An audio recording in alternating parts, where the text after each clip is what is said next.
Testing, 1 2 1 2. Okay, cool. Let's make sure everything's good on the pad. And then we're good to go. Let's go put this freaking JoJo character wannabe to freaking rest, dude. I'm tired of him.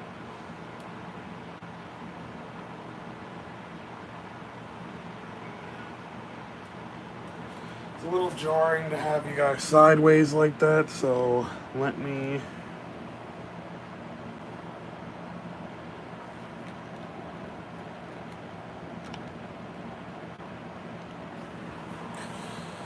Okay. Cool. Alright, dudes. Alright, let's go get this dude that hates Smash Brothers players.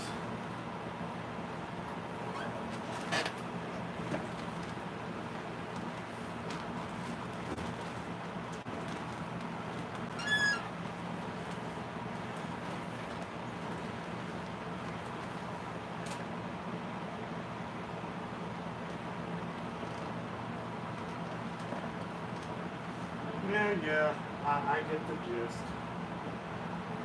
Okay.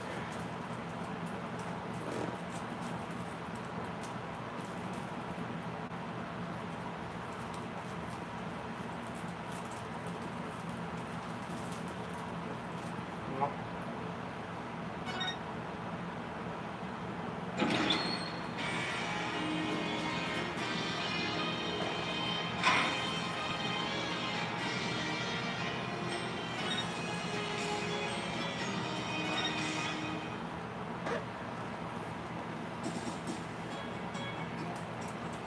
Oh, last time I was talking to Phineas. Okay.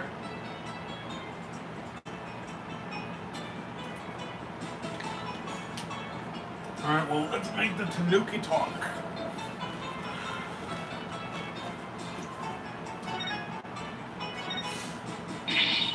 I can't believe you did that. It's one thing to steal a pair of shoes, but to steal widgets? Grr. Yipes! Mercy! I can't seem to control myself. It's that thieving blood that runs in my veins. Thieving blood? What's that supposed to mean? Glad you asked. The infamous bandit Azuki Kozo was my grandpappy. Take a gander at this. What exactly am I looking at? Looks like another one of those yokai to me. It's none other than the Azuki Kozo.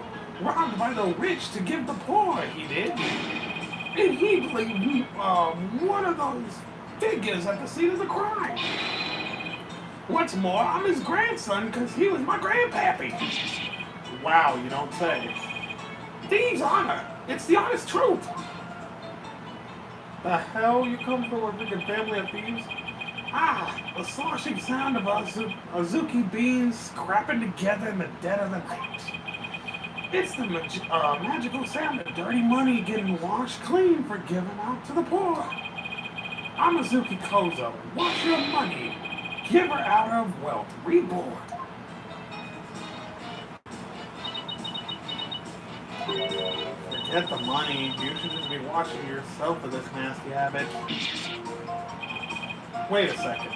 This figure looks familiar. Yeah, I know. It was inside the Tenmataro chamber. Yeah, it looks like that old dusty figure we found in the Forbidden Chamber. Azuki Kozo figure. Apparently it's something a certain thief leaves at the scene of a theft. Oh. Hey! What are you doing with that there figure? Oh, this? We found it in the Forbidden Chamber. Looks like it had been there practically forever. Could mean my grandpappy broke into the Forbidden Chamber way back. Hey, that reminds me. He once told me there's treasure in that there chamber. Treasure?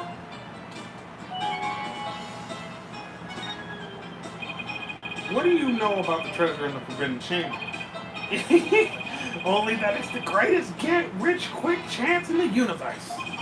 Grandpappy told me all about it. Said there's an amazing treasure in there. There's something amazing in there? Didn't see anything like that, though. Your grandfather didn't by chance already steal it, did he? Seeing how there was one of those figures in there, that just might be. That's Grandpappy for you. Bet he washed that treasure up real good before handing it out to the bar. Oh, of course, because he was so righteous. In court, you mentioned seeing Ken Mataro near the scene of the crime. Sorry I didn't come clean right away, but them superstitions got the better of me. The people in the Nine Tails Vale sure seem to like a superstitious bunch. I'm not surprised you wouldn't want to talk about seeing Ken Mataro. Darn right, them superstitions scare me out of my wits, I tell ya. That's why I'm gonna do exactly what they say from now on. So you plan on staying here in the Nine Tails Vale? Yep, I'm gonna keep living here and keep up with the old ways, just like Grandpappy did. Them superstitions are like a rule book to me. Wait, so you're saying you actually believe in those old wife tales? Ain't you been listening to a word I said? You're gonna do exactly as them superstitions say, while I say that's baloney.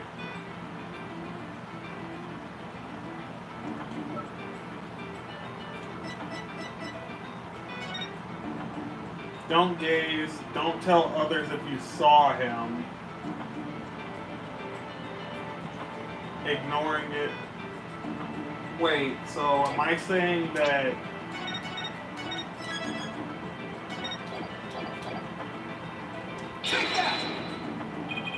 it's clearly written here, ignoring superstitions will cost you your soul. There is, however, one way to save it. Your immediate departure from the village. Ah! So according to this, you shouldn't even be here, let alone talking with us. You said you plan on staying right here in Nine Tails Vale. But if you really believed in the superstitions, you would have been long gone by now. Ah! I know you've been lying to me. Time to come clean, Mr. Filch. Yipes! You were lying about believing in the superstitions, weren't you? Sorry, but I didn't have a choice. So, what was the real reason why you couldn't talk about the Ten Mataro sighting? It's all that pretty boy's fault, Mr. LaBelle, if you know what I mean. He told me not to say a word about seeing Ten Mataro. Said that if I did, he'd do to me what them superstitions said would happen.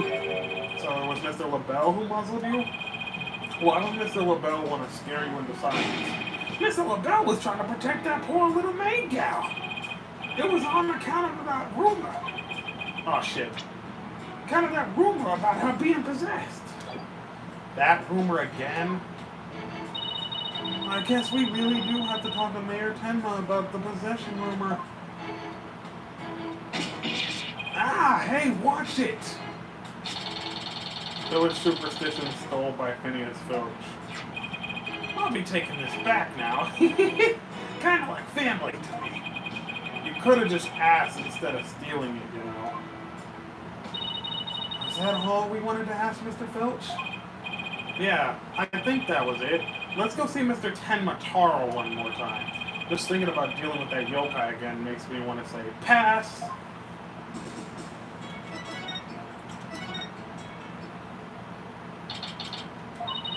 Lord Tenma, your attorneys are here to see you, your malevolence.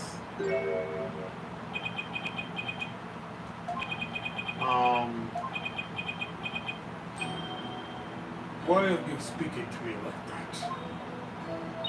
Oh, Mayor Tenma, you've returned. Yes, well, Jinxie came by earlier to reapply a new charm to my head. Seems to be suppressing the demon within me. That's a relief. Maybe we'll actually get somewhere this time. So, what can I do for you today? We'd like to ask about the rumor that Jinxie is possessed. She allegedly left the yokai evidence at the scene of the crime under a demon's power. At least that's what the prosecution's going to claim in tomorrow's trial.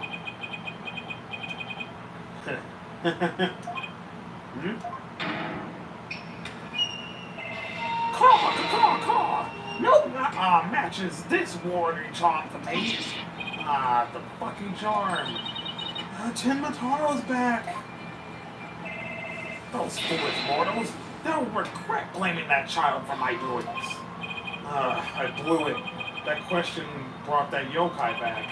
And he probably won't drop the act until Jinxie's name is cleared either. We'd like to ask you about something your aide Florent LaBelle mentioned. Did you know Jinxie is rumored to be possessed? I do not know of what you speak. You're not trying to protect Jinxie, are you? I, Tenmataro, Demon Lord of the Yokai, protect a mere mortal? Caw. No affections do I possess for your race of humans. Please, we already proved there was a third party to disguise the yokai at the scene. But if you deny that tomorrow, we'll never be able to clear Mayor Tenma's name. But I have already told you, I know not of what you speak. I don't think we'll be getting any more out of him. It's all over unless we somehow prove that Jinxie didn't plant the yokai evidence. Hey, Apollo, I think I got this one. I think I can prove that she didn't do it. Really? Sure. I should be able to use psychology to explain the whole possession thing. Knock yourself out then. Wow, Athena's really something. I can really count on her when it counts.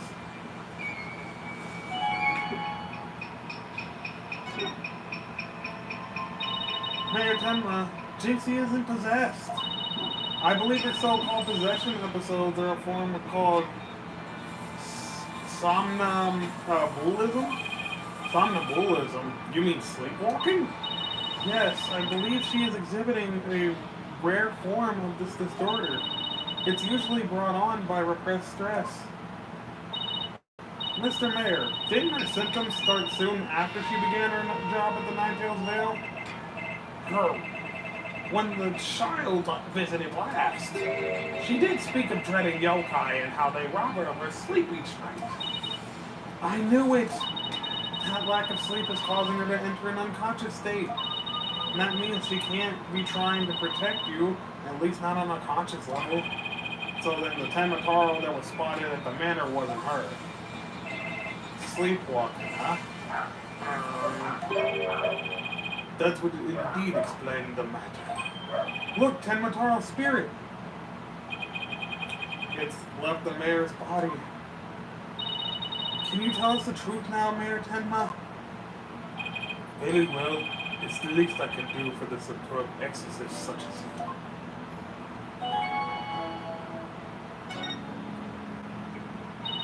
Mayor Tenma, you didn't leave those feathers and tracks at the scene, did you? I did not.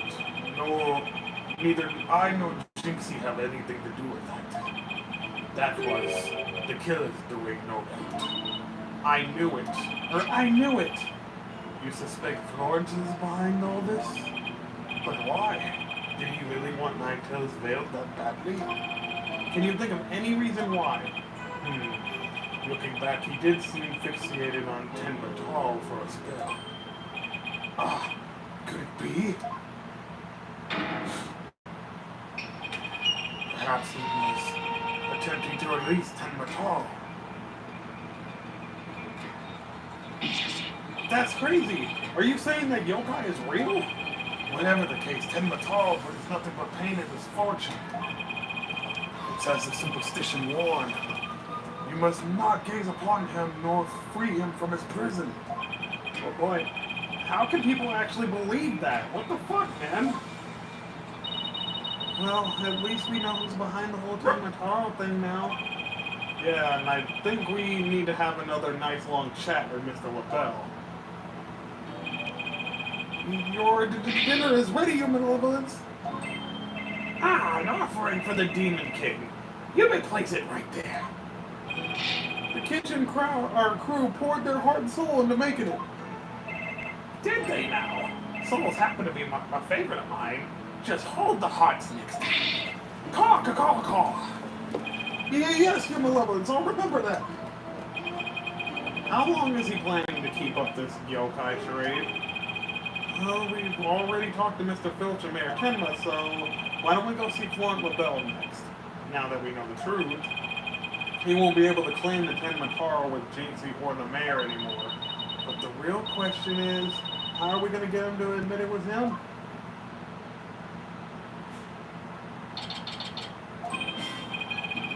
His hair is purple now? What the hell? Okay, let's practice that again, Filchi, from the top. Mr. LaBelle was in the foyer at the time of the crime. And when we, heard a scream, oh hell, what was the next part again? Ah! You have the memory capacity of a flea. This is the 13th time, you know. Now, 100 times more, and we're done. What on earth are they practicing? Aw, I ain't cut out for this. Whoopsie daisy. Wow. Ooh, begging your pardon, Mr. LaBelle, sir. It just all this practically. Unbelievable. What if you had sullied my outfit with those grubby paws of yours? Did Mr. Filch filch LaBelle's wallet just now? So, what do you think they're up to this time, Apollo? Oh, it's you two. Eavesdropping, are we? You peasants are so tacky. Well, what do you want with me?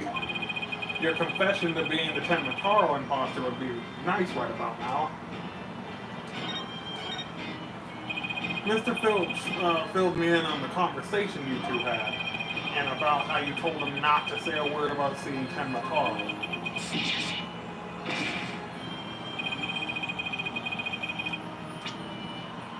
Filchy, you fool! Yikes! I told you nothing good would come from you running your mouth. So why did you want to keep Mr. Filch quiet like that, Mr. LaBelle? Why, to protect our little Jinxie, of course.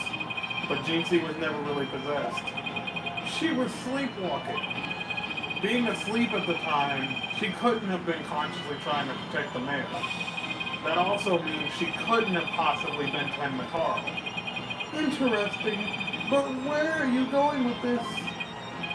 Since you asked so politely, I believe you have a different reason for trying to keep Mr. Filch quiet. That reason would be to deflect doubt away from the one who was really Tenmataro. Now this is getting interesting. Are you insinuating that I'm Tenmataro? So sorry to disappoint, but I'm nothing of the sort. That's right, Mr. LaBelle even told me Tenmataro. I said Tenmataro was Jinxie, you fool. What was he saying? Was a Jinx. So why would he be,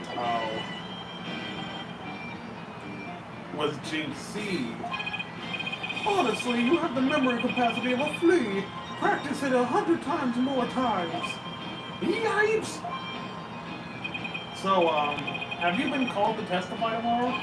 Yes, and I'm so looking forward to my courtroom debut. But you'll just have to wait until then.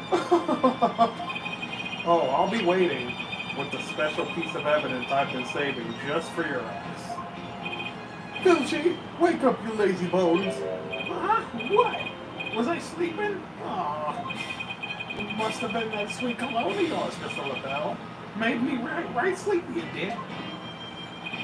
Well, it is time for your lesson on what to do and say tomorrow.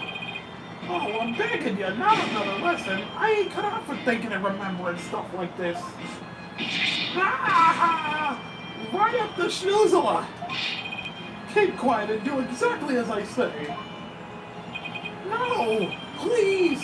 Anything but another lesson! There they go. Missed our chance to get the truth out of them. Yeah, well, we'll get all the proof we need in court tomorrow, one way or another. All that's left now is that lie Jinxie told. We better go clear that up before court tomorrow. You think they're done questioning Jinxie? Maybe. Let's see if she's over on Yokai Lane shopping for more charms. Hopefully she doesn't have one off of her forehead again. God damn it. Cursed nine-tailed fox. But my grudge has festered over time. At last, vengeance will be mine. She must be sleepwalking again. Maybe if I speak softly, I won't startle her and get charm plastered on my forehead. Psst, Jinxie? Huh? Oh, hello, Mr. Demon Warrior. My charms must have fallen off again. Ooh, guess I can avoid a charm slap by toning down my cords of steel. Are they done questioning you, Jinxie? Uh-huh. And on the way back, I stopped here to buy a new charm that was just released. Yeah, which one? Oh, the one with the nine-tailed fox and ten Mataro. It shows them dancing together. Really? Two bitter rivals dancing together? Uh-huh. It's a charm for rebuilding burnt bridges. Oh, right, for the municipal merger issue. No, it's for the demon lawyer and the insomniac prosecutor. It'll stop you two from fighting like you did in court this morning. We weren't fighting. It was just a spirited debate of what... Ah! No fighting. Charm slapped again. God damn it. Pablo, if you're done playing around, let's find out what she was lying about. Jinxie, it seems that you're starting to remember things. You already said the feathers and tracks weren't there when you discovered the crime. Have you remembered anything else that seems important? Eek! Like what? Tell us what you saw that day. Maybe you remember something this time. Eek! When I opened the door, Papa and Alderman Kyobi were collapsed in the fox chamber. That's when Papa told me to call an ambulance and the police. That's all he said before he passed out on the chair. I knew it. She's holding something back from me.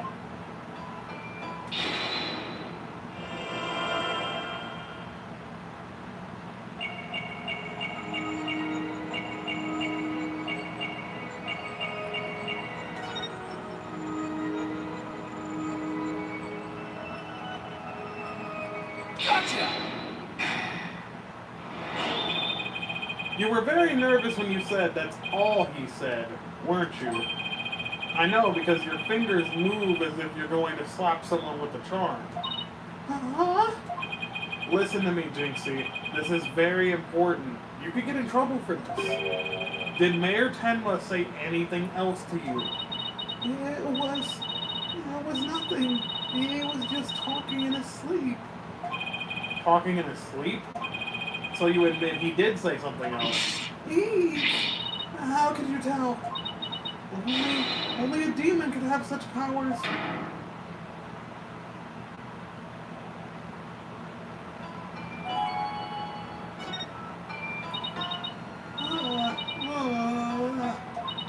Like I said, he was just talking in his sleep. I mean, why else would Papa say something like that? Could you be a little bit more specific? Before he fainted, he said, "Forgive me, Jinxie. I killed Alderman Kyobi." He what? The mayor actually confessed to the crime? But he didn't mean it. He couldn't possibly have known what he was saying. He was probably possessed, or maybe he was in the middle of a nightmare. A nightmare? No, this is a nightmare. This is one statement I wish I'd never heard. What in the world are we going to do now? Return to the basics? That's right. Always believe in your client, no matter what happens. That is a lawyer's greatest and most trusted weapon. Right. Just believe in my client, even if all I can see ahead is darkness and despair. Jinxie, does Prosecutor Blackwell know about your father's confession? I didn't mention it when he was questioning me. I mean, there's no way Papa's the killer. Why would the mayor confess like that? Could he really have been dreaming or simply delirious? Who knows? But I sure feel like I'm living in a nightmare right now. Apollo, what are we gonna do at tomorrow's trial? The crime scene was locked tight until Jinxie arrived, and our clients even confessed. Not only that, Jinxie's been accused of planting the yokai evidence. Both the mayor and Jinxie are going to prison if we don't do something. I know. But let's see here. Our lack of a third party in the locked room is a major issue. Jinxie has testified that when she opened the door, Alderman Kyobi and Mayor Tenma were the only people she saw in the chamber. But the real killer must have been hiding there as well. Considering the room was locked tight, that's the only logical explanation. A mystery person must have fled the Fox Chamber when it opened. And that's when Jinxie saw what she thought was Tenma. You know what I think? I think he was hiding in the room, and he came out of the room because that's where that jingle jangle came from, and he ran out. And that's why he was telling Phineas to not say that he saw Tenma down there, because if he did, that works against him. Not only that, his products were found in there. That is commercially only to him. So, what? Papa and the Alderman were the only people there. I didn't see anyone else. What's going on here? We're both extremely pale, but he's far from transparent. So just how did he hide himself at the scene of the crime? Whatever it takes in court tomorrow, Apollo. We have to take down that dirty, rotting Tenma Floyd LaBelle. Right. We'll get him with the legal exorcism, justice style.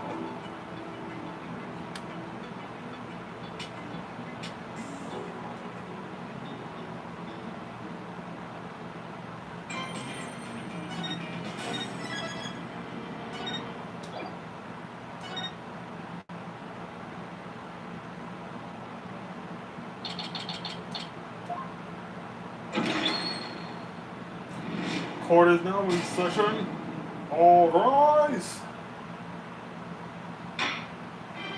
Court is now back in session for the trial of Damien Tenma.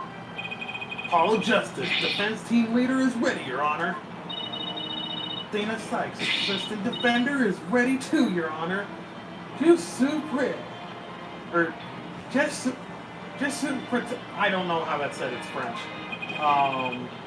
As chipper as ever, I see, and in French no less. And the prosecution? Very well then. By the way, I asked Detective Fulbright to provide sturdier shackles today. There will be no more of your funny business this time, Prosecutor Blackwell. Now, your opening statement, if you would. I believe it's standard procedure for the prosecution to handle it. Looks like the judge is finally bringing it today. You probably realize how Blackwell played him.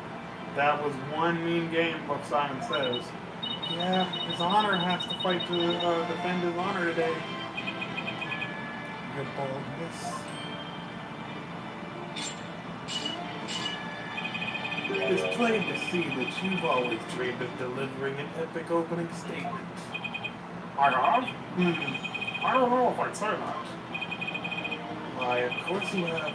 I saw it in your eyes the last time you gave the opening statement. That was the look of one who yearns deeply for the thrill of the epic opening statement. For decades now, you have been...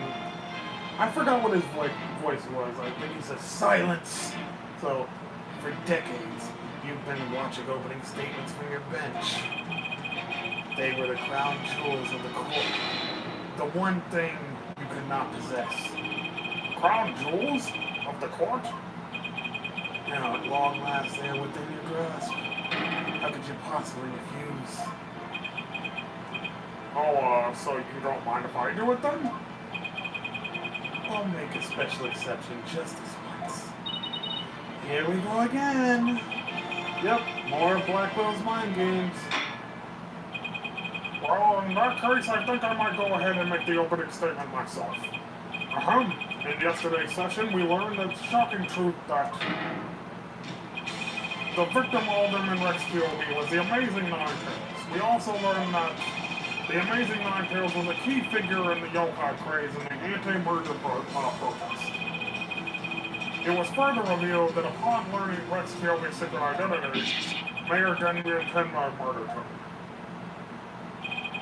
The fact that the crime took place in a tightly locked room was also brought to light, and the only people in that tightly locked room was the defendant and the victim.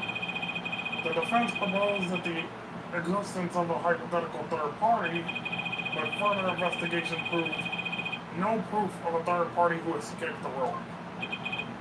Ergo, we must conclude that the evidence against the defendant is, well, conclusive. Ah, did I say something wrong? That was quite astonishing. You truly outdone yourself this time. Oh, one more thing to boast about to my grandchild. Well, this is not an unexpected turn of events.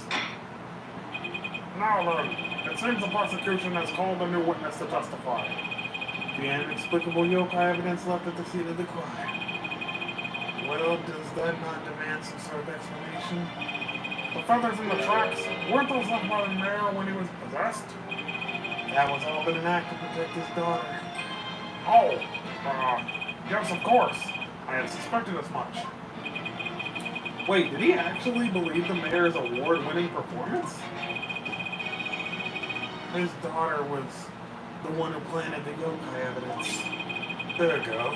The true identity of the yokai and the mayor. Manor was the mayor's maid, Jinxie Tenma. Objection! The prosecution is engaging in mere conjecture.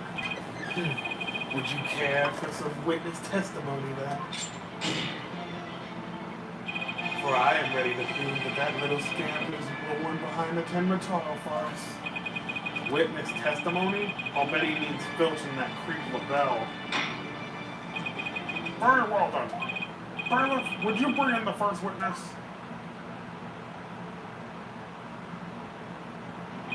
Mr. Filch, you made quite the hasty exit yesterday.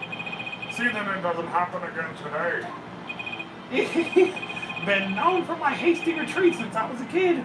Bit of a trademark of mine. Indeed, you managed to give a total of 5 bailiffs the slip. Like those amateurs could ever nab me. Yikes! Perhaps we should shackle you by the neck. That would keep you in place. Yikes! No, please! I'm liable to rip my own head off if I stop running. Your statement, now. Yes, sir, Mr. Blackhead, sir. He may beat a hasty retreat, but there's no escaping Prosecutor Blackwell. Yeah, Blackwell doesn't strike me as a give-up-easy type. Now then, Mr. Filch, your testimony, please. Specifically, the true nature of the yokai you saw in the manor shortly after the crime.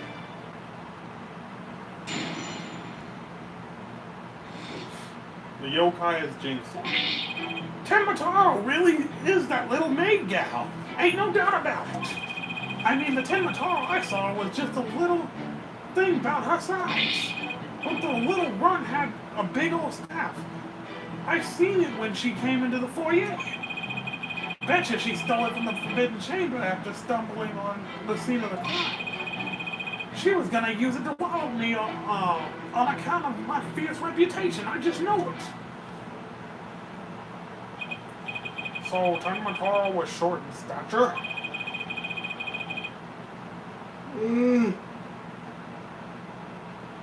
And that's because it was Miss Jinxie Tenma all along?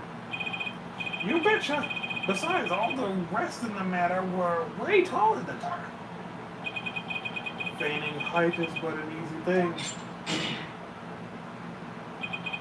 But a big old ox like the defendant could never pass for short. What if the Tenma Taro impersonator was walking on their knees? What no knee walking? I seen it myself. Then perhaps that yokai really was Miss Tenma after all. All monsters are not but tricks, either of the mind or cheap parlor variety. So you're saying she created an illusion like one of those magical eye things? Precisely. Human senses are easily deceived. Take the fellow in the cell next to me. Each night he cries and screams about some ghost he thinks he sees, but in truth, it was simply the janitor. Ho ho ho! Prosecutor Blackwell just gave up the ghost, literally.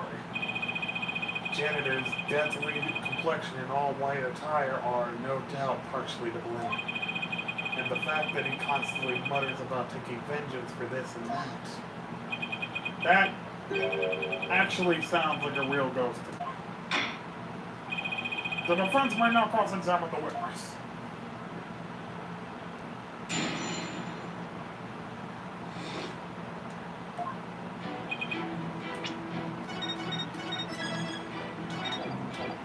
Hold it!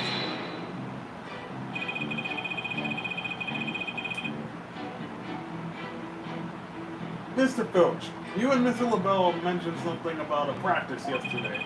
Do you deny the so-called lesson was about what you were supposed to say in court?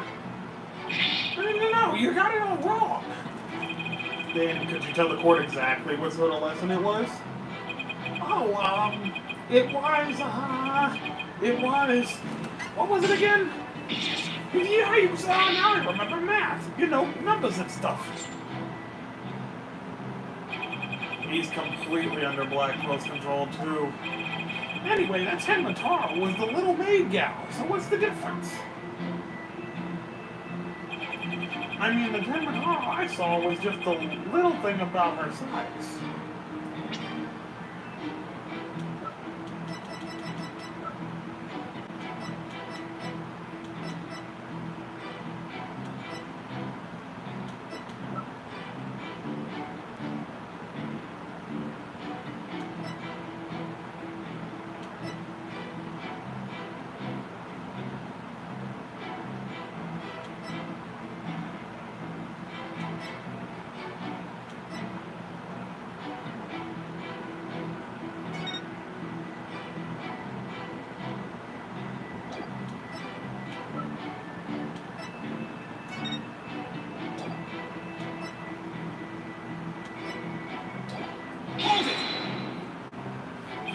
I take it you got a good look at how tall the Ten Matara impersonator was?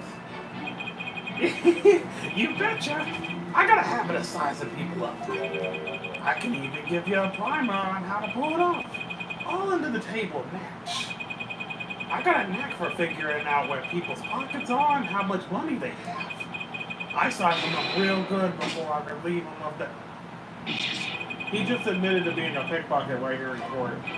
The witness hold that this Ten Matara entered the foyer.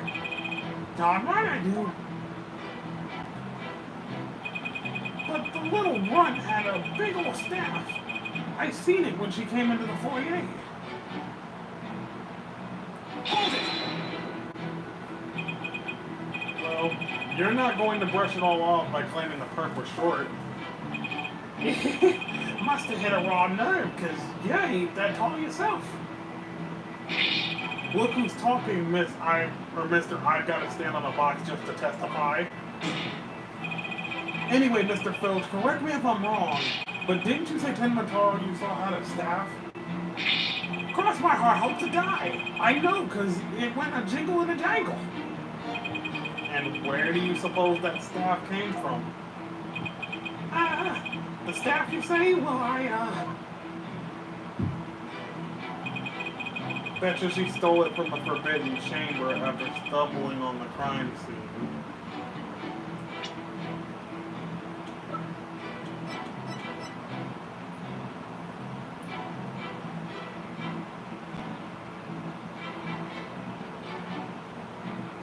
I'm sure it's the key because the mayor swallowed it.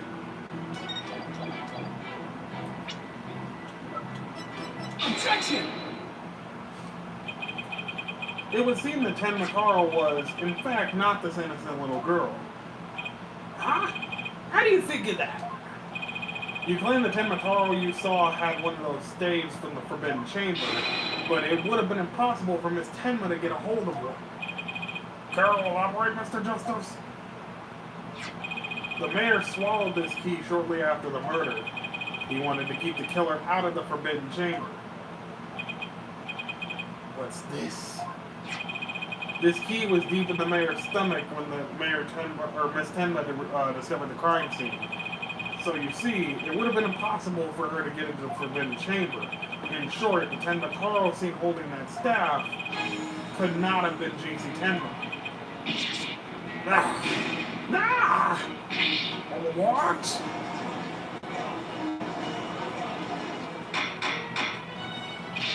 But then who does the defense believe was impersonating Tenma Taro? Our Tenma Taro impersonator is none other than the mayor's... Such accusations beg evidence. Aside from his ghastly appearance, can you provide he who is the yokai we seek? Yes, in fact, I can. Very well. Let's see where the defense is going with this.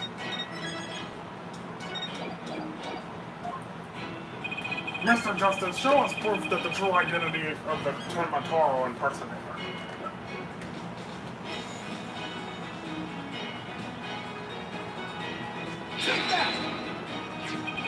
We found this hand cream in the Forbidden Chamber, and we know that whoever was Tenma Taro took one of the staves out of there. In short, I believe whoever this hand cream belongs to is the yokai impersonator we're looking for. But Mr. Justice, how do you propose the identity of the hand cream, or how did you identify it? Glad you asked, Your Honor. The defense requests a fingerprint analysis on this piece of evidence. It might tell us who it belongs to. Interesting. So you expect to find the yokai's prints here? Or there? Very well, I hereby call a short recess while we wait for the fingerprint results. No need for that, Your Baldness. You have the prints of everyone at the manor that day. You called the prosecutor Blackwell? Could anyone be more whipped? Fool Wright, analyze this for prints. You have 3 minutes. Your wish is my command. Very well then, I guess we'll wait right here.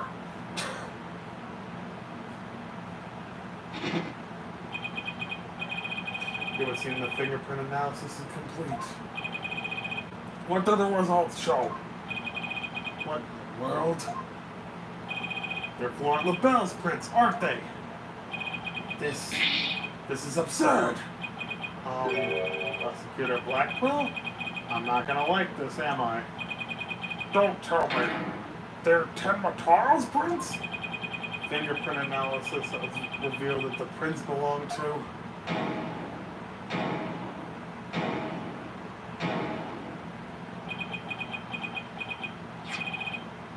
Phineas Filch. Objection!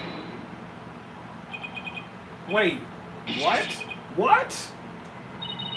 Then Mr. LaBelle wasn't the one who entered the Forbidden Chamber? Objection! Why, you tricksy little tanuki? Explain yourself now! Shut up! The prints are mine! I mean, I did pilfer that hand cream from Mr. LaBelle after all. So you're the one who entered the Forbidden Chamber? So what if I did? You got a problem with that? Yipes! You, fool of a tanuki!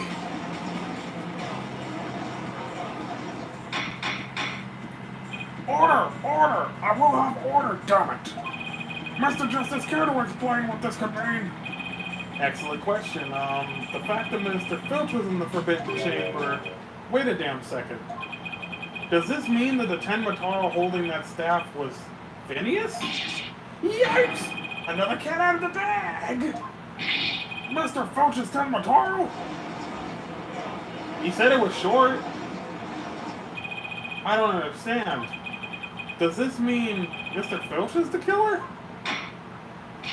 The witness will explain himself this instant. What the fuck is going on here? I'm begging your pardon, your honorship, but I was just doing what the alderman told me. He wanted me to be Tenma Taro in the village exorcism ritual. Oh, you mean that event at the Nine Tails Vale Festival? So that was you inside the Tenma Taro costume? Yep, and after the event, I went to watch the pro wrestling program. but it bored me to tears on account of the wrestlers being complete jobbers. So he didn't actually watch the entire wrestling match. That's when I looked for at the Ten Toro costume and got a great idea. Nobody can tell it's me while I'm wearing it.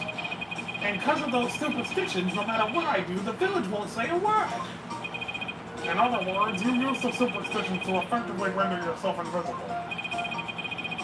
Why did you want to enter the Forbidden Chamber in the first place? Because of the treasure there. Thought that was my big chance to sneak in and nab it. Treasure? Only that it's the greatest get-rich-quick chance in the universe. Grandpappy told me all about it. Said there's an amazing treasure in there. He went in there not knowing his grandfather had already pilfered it? Guess that's one tale that didn't get passed down from grandpappy to grandson. Wait, how exactly did you get into the chamber? There was a meeting in the Fox chamber that day. Plus, the bear swallowed the only key that could open the split chamber's door. You couldn't have possibly got in. I could through the air vent in the foyer. The vent's left of the alderman's picture. I went on in and made a nice little hole. Used that to get into the air duct that leads to the Forbidden Chamber, I did. You what? But how's that even possible? Wait a second. Remember the vent in the chamber? So Mr. Filch found a way to get into the air duct. That's how we got in from the foyer, that's how we got it from the foyer vent to the Forbidden Chamber vent? So Ten Toro was nothing more than a cat burglar, or rather, a tanuki burglar. And we're back to being without anyone to charge for Alderman's murder. Looks like our so-called yokai was nothing more than one big troublemaker. Tell me, Mr. Filch, what did you do after fleeing to the foyer? I got out of that costume real quick. Would have just caused trouble at that point. And where's the costume now? Heck if I know. And it ain't my fault if you never find it. The police searched every nook and cranny. No yokai costume was left in that manor. What if it was tossed outside the manor? Ah!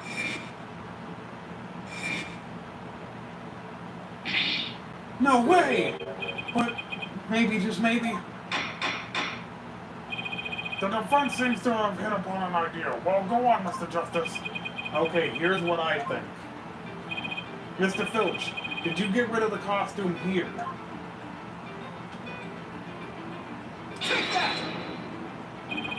Did you toss it out the window? Because then that would explain why it didn't turn up inside the manor. You think I tossed it out the window? That costume cost me a pretty penny. So why would anyone do something like that? I can think of a few reasons. Any bright ideas, Apollo? Well, assuming the costume really was tossed out from the window, then the next question would be, what happened to it after that? And if I'm right, I might have just the thing to prove what happened to the costume. Phineas Filch, I have just the evidence for you. You do? This evidence proves you got rid of it through the window. Ah, that's Ten Toro flying through the sky? And just how does that prove that Mr. Filch threw his costume out the window? It's quite simple.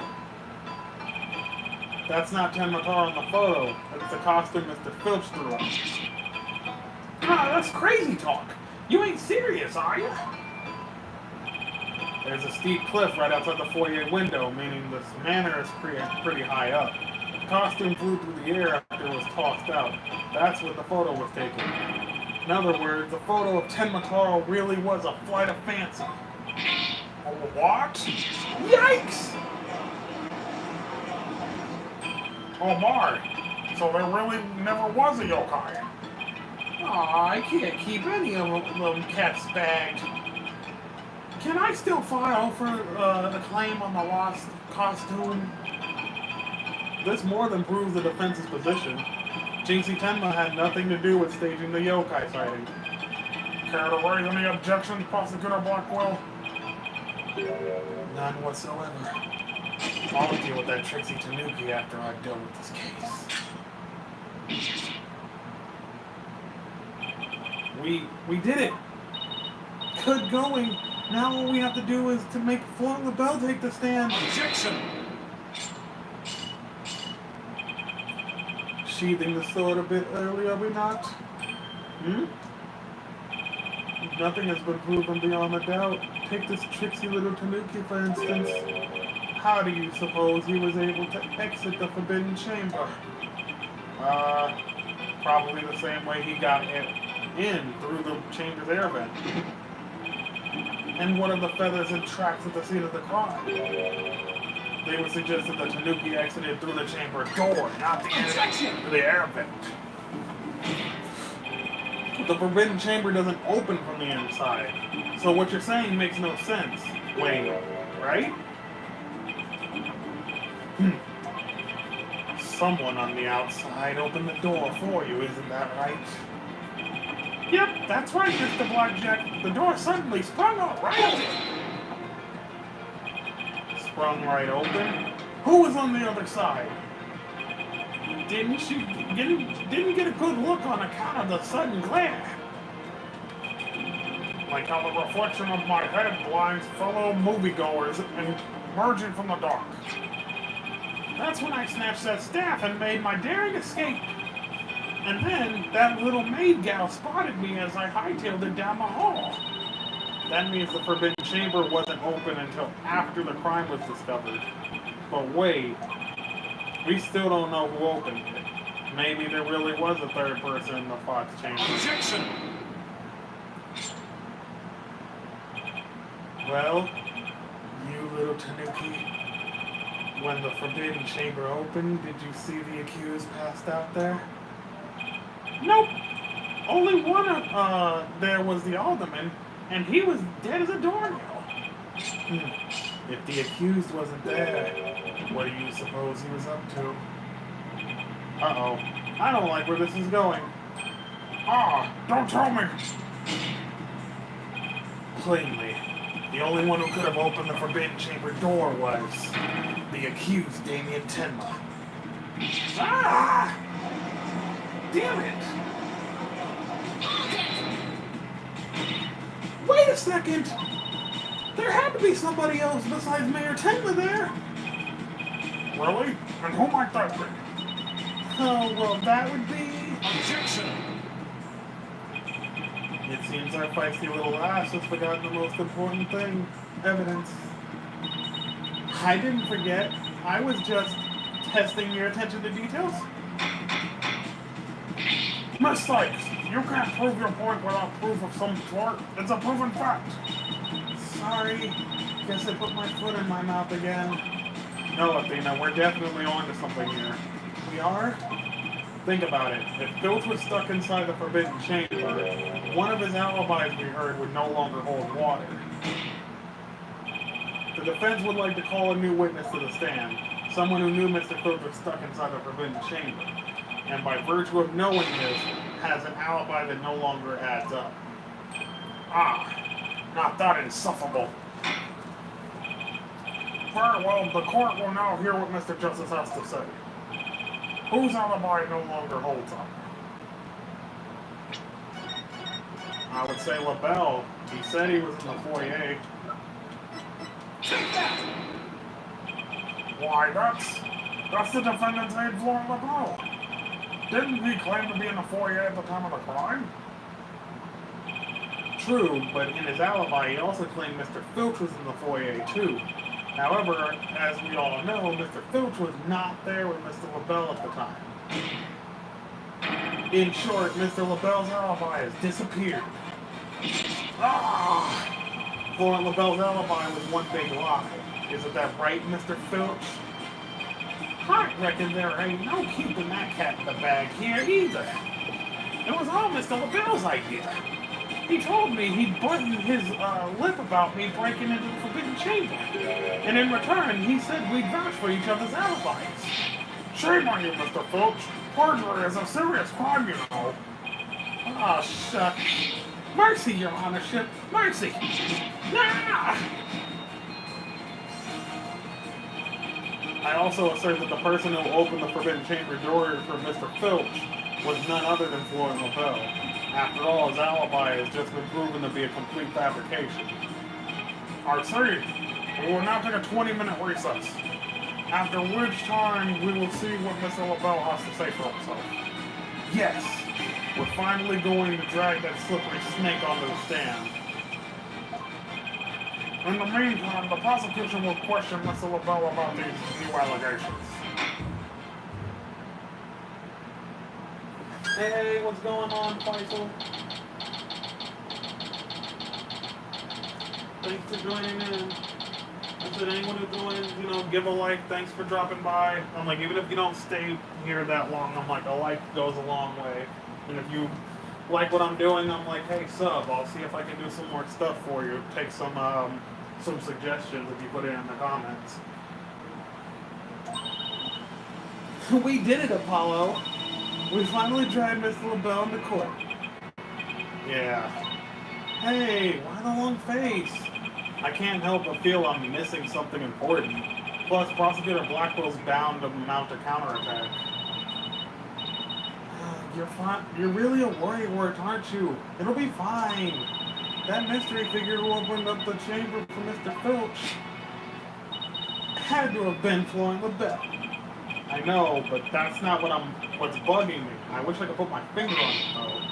At any rate, a big showdown with Mr. LaBelle is up next, so chin up, Apollo.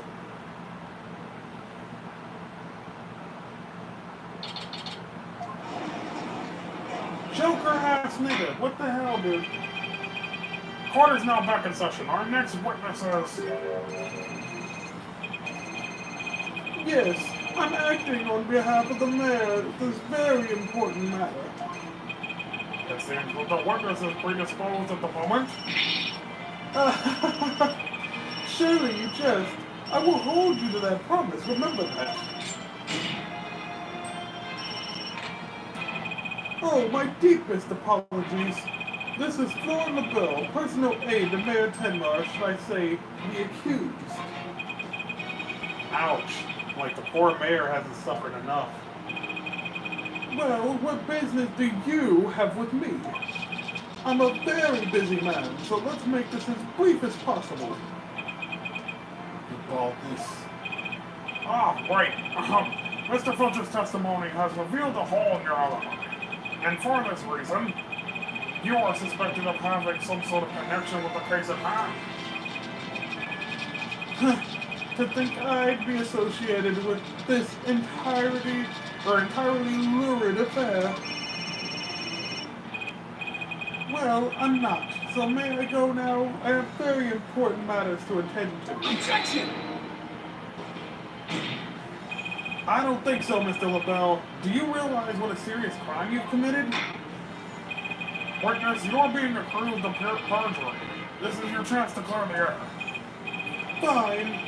The truth I faked my alibi for the truth is I faked my alibi for a very good reason, you see. The mayor was obviously the killer, so I created a fake alibi to confuse the matter. You see, as his personal aide, I felt like I had to protect him. Sorry!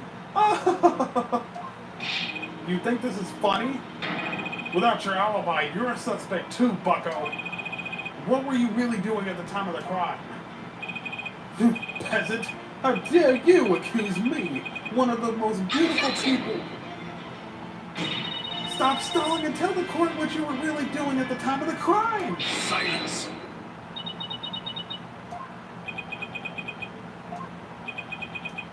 Enough jabbering. Swords have been drawn. The time for talk has passed. Swords? What swords?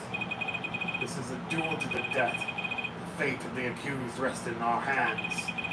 Begone, ye of cowardly heart. The battlefield hath no place for ye. Again? Oh my! Spare me, please! He broke his chains again?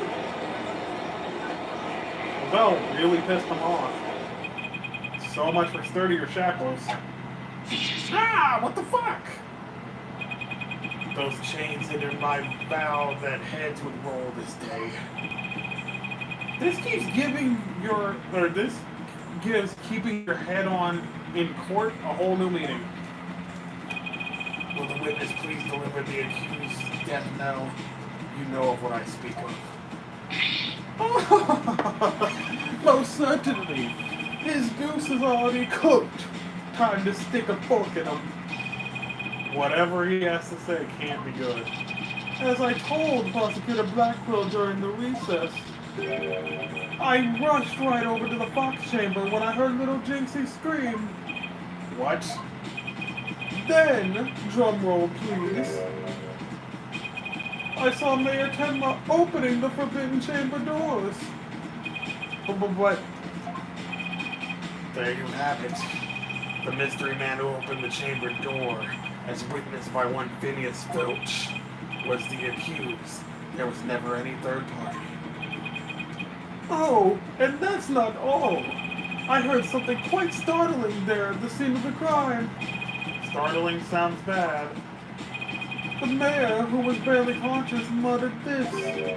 Forgive me, Jinxie. I killed the alderman.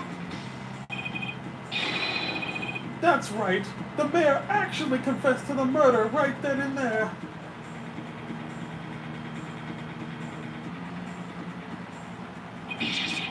He confessed?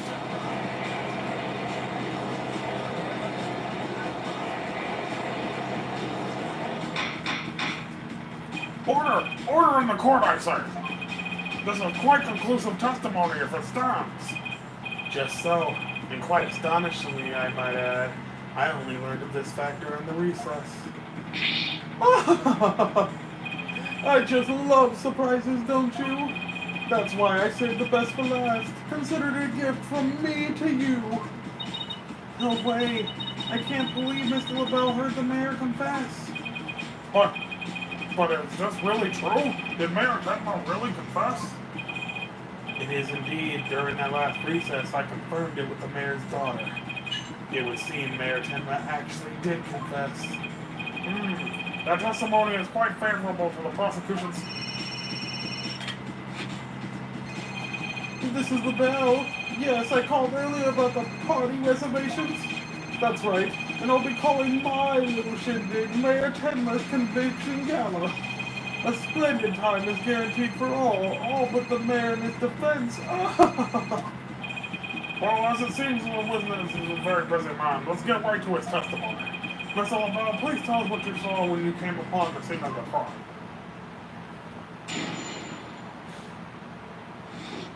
What LaBelle saw. I was in the hallway. Stupid. Hiding in the shadows. That's when I heard a confession. Upon learning of her father's crime, little Jinxie fled without ever noticing me. Immediately after that, the mayor came to and stood up and opened the Forbidden Chamber. After I ran in terror, the demon emerged from his prison. In shock, I fled down the hallway to my right, to the one with the phone at the other end.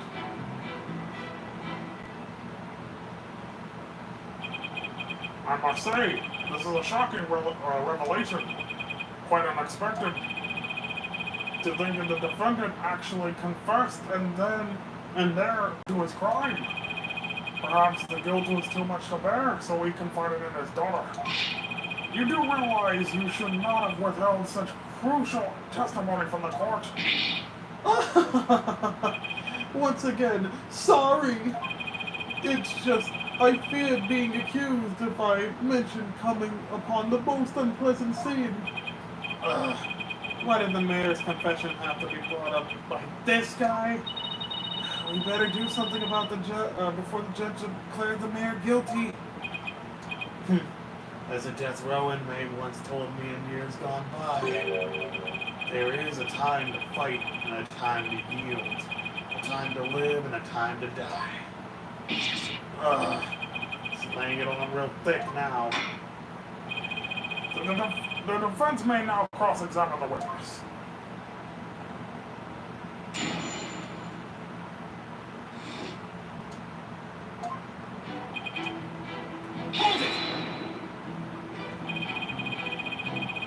You claim that the mayor confessed to his daughter. Are you sure about that? Peasant, you wouldn't dare ask such a question if you truly understood. True beauty is never wrong. It's not. No, beauty is carved deep in the DNA. That means I'm programmed to always be right, even when I'm wrong. I'm not following. These exquisite ears like flowers of bloom. These eyes that shine like pearls. This hair like the finest silk. Nothing can corrupt the truth they hold. Right. The witness will hurry up and explain this to the person. Specifically, what did Jensen Kenma do upon hearing the confession? On learning of her father's crime, little Jinxie fled without ever noticing me. Hold it! How did Miss Tenma appear to you? Oh, the poor little thing seemed positively heartbroken, all teary-eyed and whatnot. I couldn't help but shed a few tears myself after seeing her like that. He actually sympathized with Jinxie? Seems like an overly human emotion for him. Yeah, but because he's the only real monster we've seen so far in the Luxandy character. The next thing I did was check my face in the mirror. Check your face? Why? To behold the beauty that is my sadness, why else? Apollo, I'm starting to lose all faith in humanity. I know the feeling, but hang in there. At least keep your faith in our client. Let's keep this moving, shall we? So what happened next?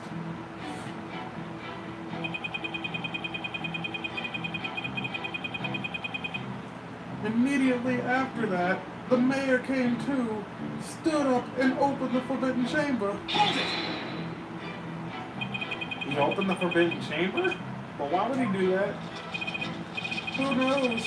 Maybe he wanted to free the demon Tenmataro. Objection! The courtroom is no place for fairy tales. Remember, you are under oath.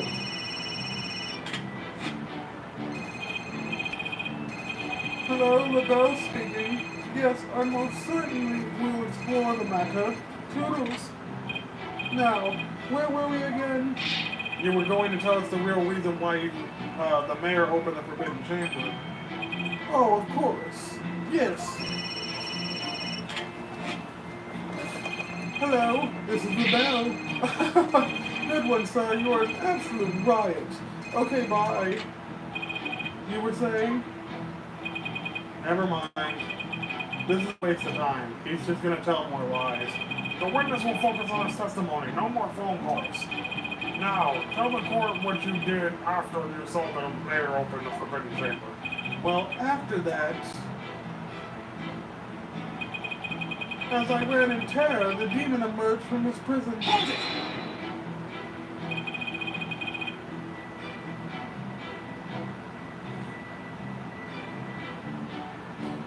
What was Mr. Filch like at the time? He was shouting, I can't see, it's the curse of Tenmataro. Then he took off running like a madman. He must have been blinded by the sudden light flooding in. Wrong. What? He set eyes upon me, and was thus blinded by my radiant beauty. So, it was the curse of Florent LaBelle rather than Tenmataro? Yes, I'm afraid such beauty can be a curse. It's almost criminal. The only thing criminal here is your ceaseless jabbering. Now get on with your testimony. Oh, forgive me, your darkness. Let's see. Oh, yes, I fled from my dear life in Tenmataro, and in shock, I fled down the hallway to my right. To the one with the phone at the end. Hold it! So, after you fled into the hallway with the phone at the end, Tenmataro ran towards the foyer? Precisely. Noticing any inconsistencies, Apollo? Well, JC also saw Tim and Taro, right? She did. She said they passed each other in the hall after she made the call to the police. Well, if LaBelle had fled down the hallway where that phone was, JC would have seen him when she was returning from her phone call. Oh, right. And if she saw him, she would definitely have asked him for help.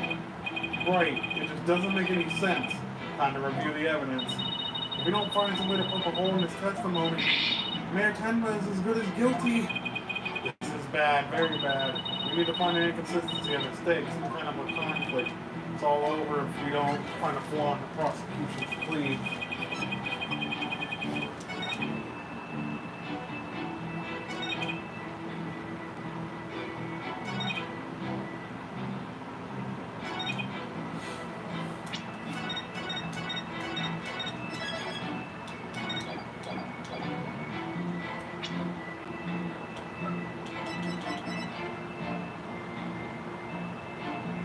Objection! Floyd LaBelle, you're lying about having witnessed these events from the hallway. What on earth do you mean? Yes, Karen and Phyllis, the rest of us in, Mr. Justice. Mr. LaBelle had really seen, or had really fled into the hall with the phone in it. Put this on auto for a second while I'm drinking some water. He would have crossed paths with Miss Tenma. What's this? After she discovered the scene of the crime, she immediately went to call the police. Then, after making her call, she went back to the main hallway, whereupon she encountered the demon yokai, or whatever you want to call it. As for me, I call it Phineas Filch in a Tenmataro costume. The encounter happened right here where the hallways meet. As for Mr. LaBelle, if he had fled there, feigning escape from the yokai imposter, why yes, the two would have crossed paths. Right, except Miss Tenma told us that there was no one else in the hall. In short, Miss Tenma did not see you in the hall because you were never there. Ah, my eyes! My beautiful eyes! Not such a fabulous scent now, is it? But Mr. Justice, the witness just stated that he heard the mayor confess. Is he lying about the confession from the hall? Then where would he have heard it? Inside the Fox chamber, where else? But isn't that within the very crime scene? It is, Your Honor, and that means he's not really a witness. Rather, he's the third party I've been alleging this whole time. What? You think I'm the killer? How dare you? Silence! Foolish fop.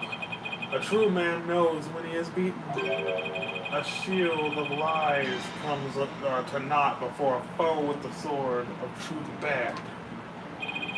Prosecutor Blackquill, what are you? I thought we were on the same side. You are mistaken.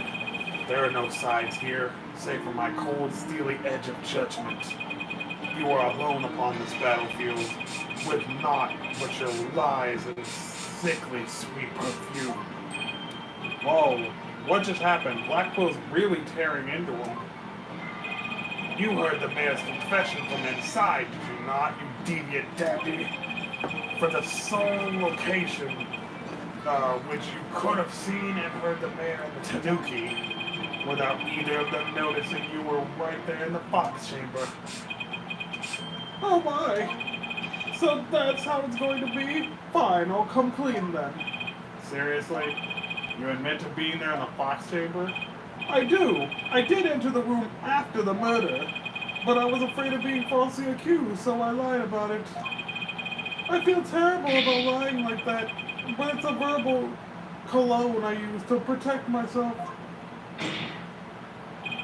You'd better explain yourself, Mr. LaBelle. Yes, of course. I was just about to get to that. The witness is skating on thin ice. I'll remind you that perjury is a very serious crime. Now let's hear your testimony again, this time without your perfume of lies. Oh, please excuse me real quick, chat. I'm sorry. My hair is all tangled up.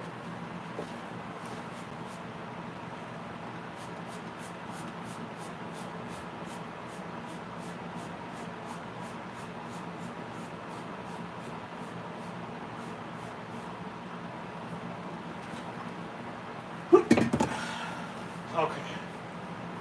Let's go. I did enter the Fox chamber after the murder. But I didn't enter until after Jinxie had heard the conversation and left. I heard the mayor groan and hid behind the folding screen there. What I saw there up close, it was absolutely horrifying. So you see, I was there, but merely watching from behind the screen. From behind the screen? Why, yes, I believe you wouldn't be spotted if you were there. Just so he could see everything without being spotted by the victim or that Tanuki Filch. Suffice to say, he was a mere witness to events rather than an actual third party. This guy is as slippery as an eel. Paulo, you think he's telling the truth? Well, he was in the Fox chamber, so at least that much is true. The defense may now cross-examine our slightly voyeuristic witness.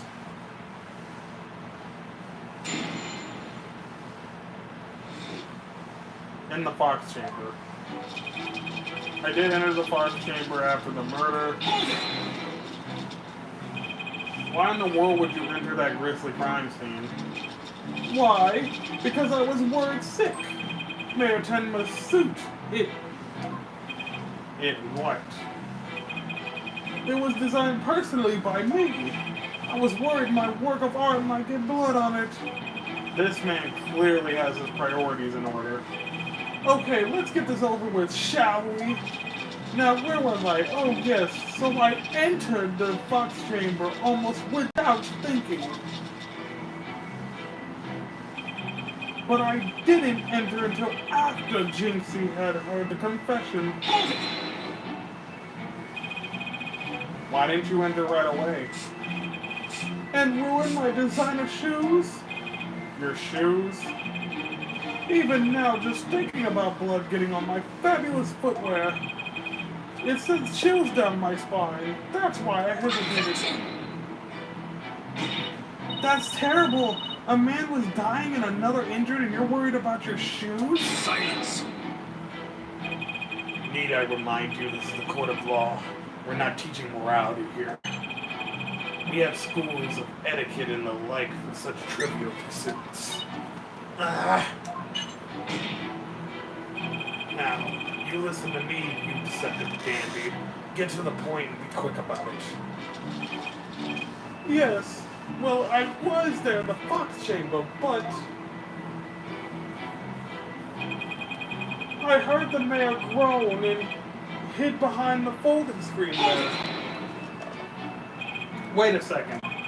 Why'd you hide yourself? Oh my, so you do understand. I do. By hiding, I was concealing my fabulous beauty, which, for the sake of the universe, is something I should never ever do. That's what you were thinking, right? I'm sensing a black hole of egocentricity forming around the witness stand. We can deliberate his mental process another time. Get on with the testimony, now! Well, regarding the murder scene, what I saw there up close, it was absolutely horrifying. Could you describe the crime scene in a bit more detail? And what exactly would you like details about?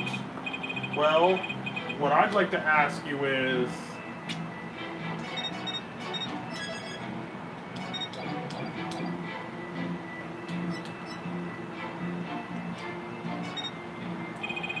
Could you describe the state of the weapons that had been used at the scene of the crime? The spear had been thrust all the way through Alderman Keobi. Then there was that statue the Alderman used to bludgeon Mayor Tenma. That incredibly inspiring symbol had fallen on the floor. Oh, right, the statue. Well, why would he find it inspiring? Why exactly did you find the statue inspiring? Well, when I saw that statue, I felt as if the merger had been realized. It was like a celebration of union between the town village and an inspiring symbol of goodwill. A broken statue next to a bloody corpse. Real inspiring. Well, Mr. Justice, do you consider that of importance? Is it important? Very important. I believe that to be extremely important. I request he add it to his testimony.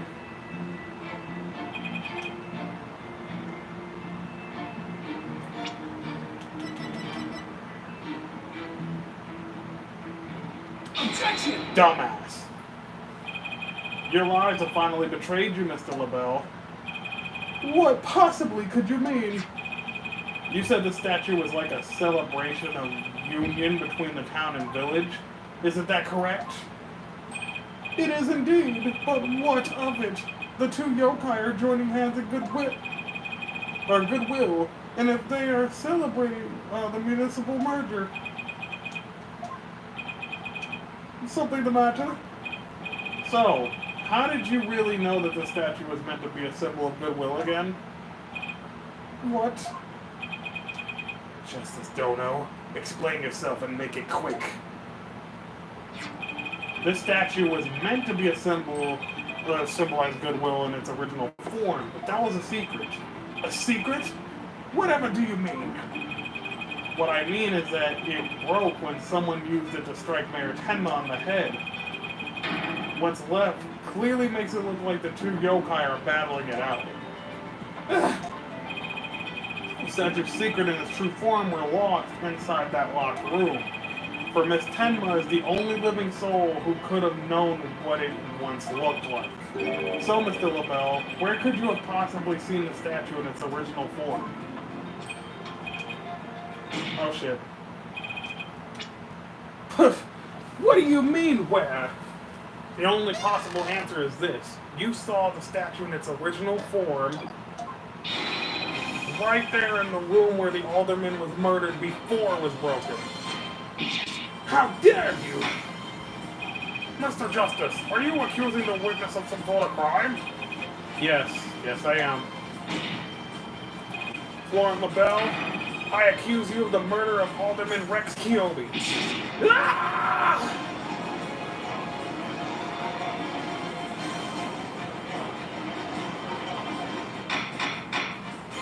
Order! Order! Mr. LaBelle, you've been accused of murder. Do you have anything to say in your defense? How could you possibly accuse me, the embodiment of beauty? Way to go, Apollo. This is the conclusive evidence we needed. Magnifico! We've got you now. We know you killed the alderman. Now admit it. Silence!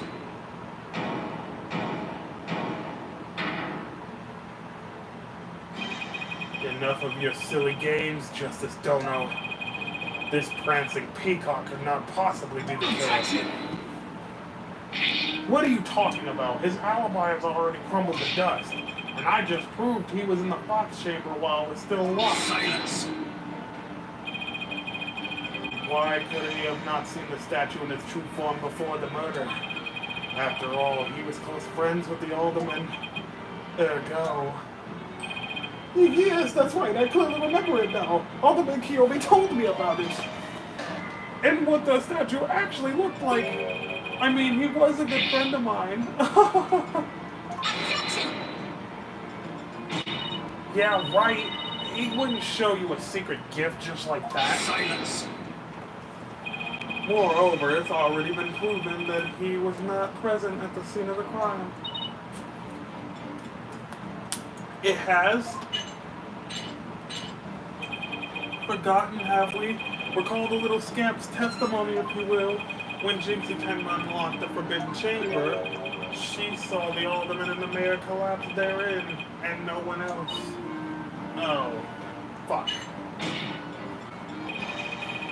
The fact is, it was the two of you who made that apparent in yesterday's court session. Thus, Florent LaBelle could not have possibly been in that locked room. No! Fuck!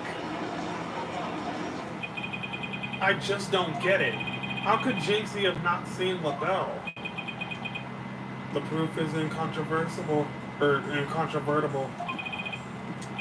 Ah, shit. No room for debate exists. Am I not right, your baldness? It does seem awfully conclusive. The facts do point to the defendant and the victim being the only people in that locked room. Moreover, the defendant has already confessed. Objection! Silence! You cannot defend the indefensible. Your role in this charade is over, Justice Dono. But your baldness, this trial would last an eternity if we were to keep crossing blades with these simpletons. It is high time you brought down the hammer of justice. A point well made. I believe it's time to we declare. Oh my god. A point well made. I believe it's time to declare a verdict. This court finds the defendant Damien Tenma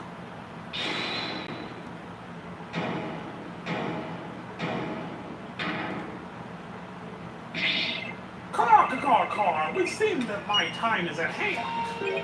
Mayor Tenma? Counselor, there is a matter to which we must testify. I recall it now for only your good graces. Counselor? Oh, he must mean me. Does he finally remember what happened before the blood on his head? Bailiff, don't just stand there. Seize him. It's no good. I can't restrain him. Caw. Know me in despair. For I am Tenma Taro, Demon Lord of the Yokai.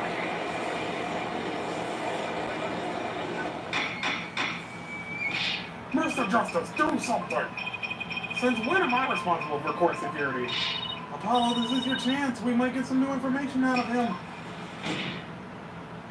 Your Honor, seeing as our client has something new to say, I believe due process demands that we hear him out, even if he is a yokai. When you put it that way, still, I believe testimony by a yokai is unprecedented in a legal world. Unprecedented is absurdity, more like. Alright then, Mr. Damien Tenma, or shall we say Mr. Tenma Taro, your testimony please. I shall now speak of the recollections most real, courtesy of my host Damien Tenma. Heed these words, mortals, for hear them but once you shall. Caw.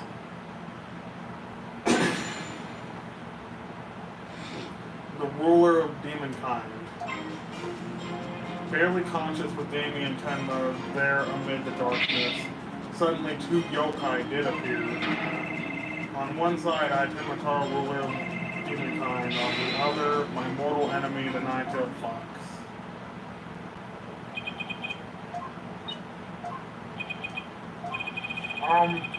So is the defendant asserting that the room he was in was very dark at the time? Strange as it may be, yes, indeed, all was in darkness. And the part about Tenma Taro and the nine-tailed fox being there, yes, that too. Tenma Taro towered overhead and the nine-tailed fox glittered gold. Motherfucker. I call animal abuse, Your Honor. It would seem the defendant's recollections are not to be trusted. Yes, well, truth be told, my host's recollections are still a bit fuzzy. As if half-dreamt that happening lingers in his mind. Apollo, maybe I can help here. Really? Oh, you mean...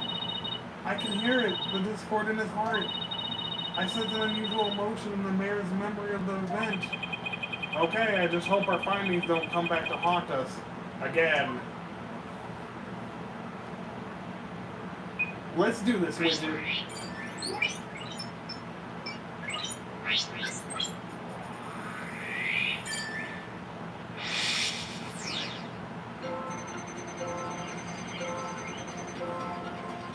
Barely conscious with Damien Tenma there amid the darkness. Two yokai appeared.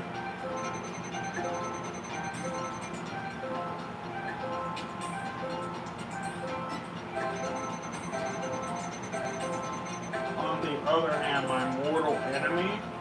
Here's the problem. Why are you happy about that?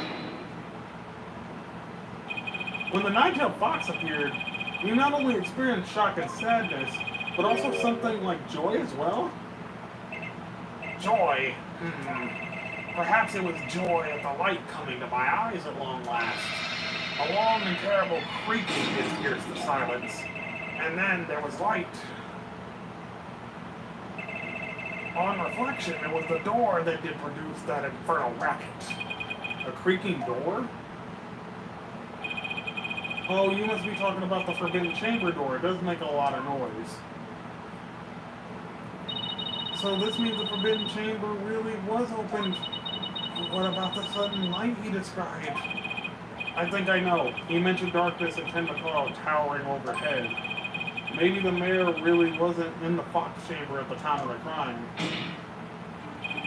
Mr. Mayor, did the darkness that you were in happen to be in here? Take that!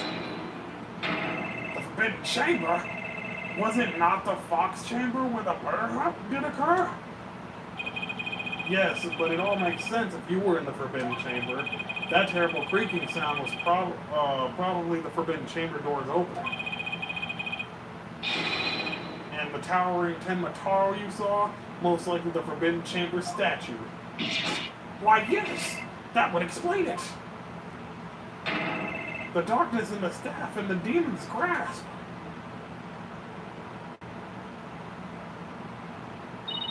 But even if that's all true, then what about the nine-tailed fox? Maybe he was seeing things just like Jinxie and her imaginary yokai. Fantastico, Apollo. It's entirely possible. In a groggy, dreamlike state, people can misremember things and events. Misremember, you say? Let me think. I do believe I remember now. That was not the nine-tailed fox. It was the amazing Nine-Tails. What? The amazing Nine-Tails. At first, this is but a dream, but I thought. Now, however, most clearly do I recall. 'Twas the amazing Nine-Tails who did open the Forbidden Chamber's door. What? I'm sorry I asked. The amazing Nine-Tails? But that was the victim Ultimate Kyobi, right? Yeah, why would he open the Forbidden Chamber? Wasn't he trying to keep it sealed? Never mind that. This is completely new information. Let me enter it in and run an update.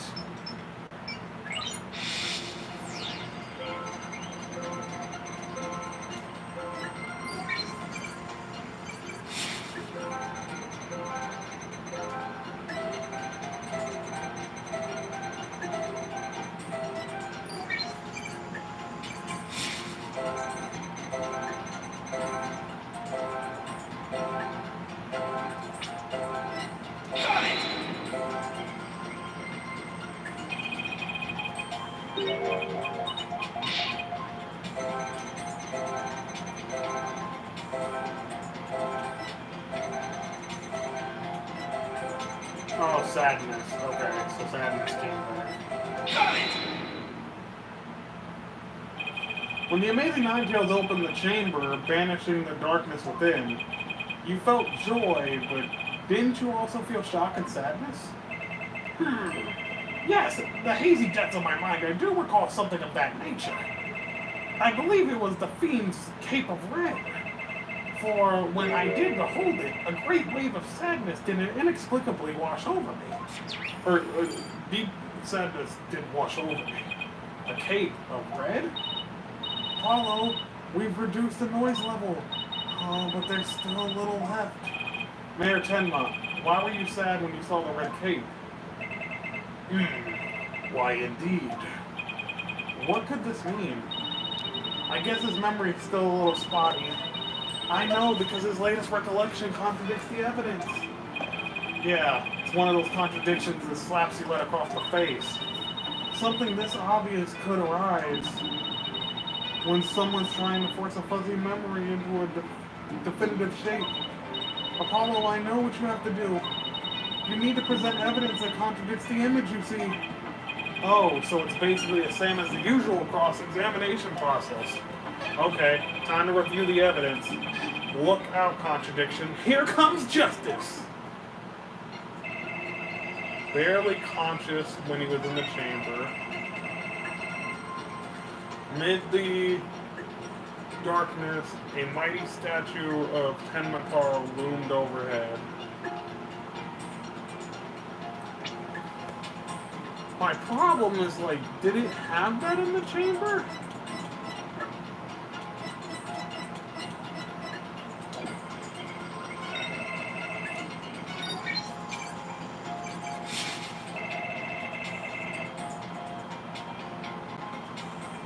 The red cape is a big issue.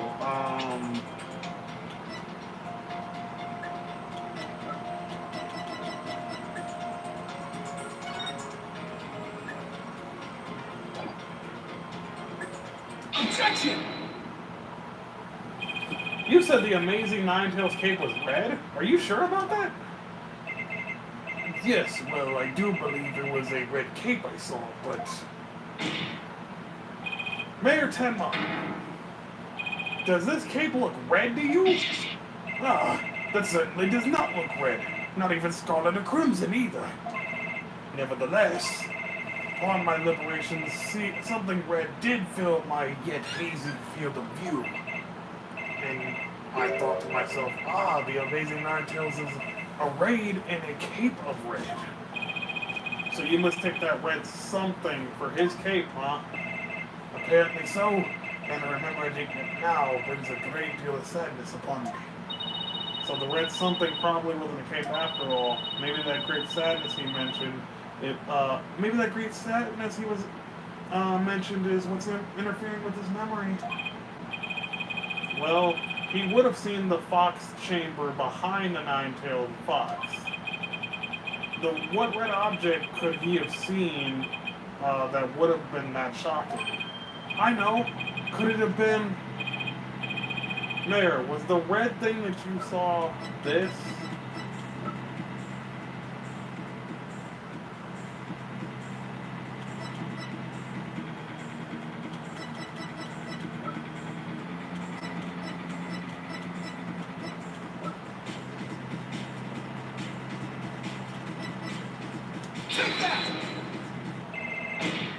Foolish mortal, do you mock me? Well, sorry, I'm afraid I have no recollection of seeing such an item. You must cease this practice of leaping before looking. Sorry. That was a human double, or demon double punch. Apollo, think of something that's red that can produce a feeling of sadness. And take a good look at the evidence again.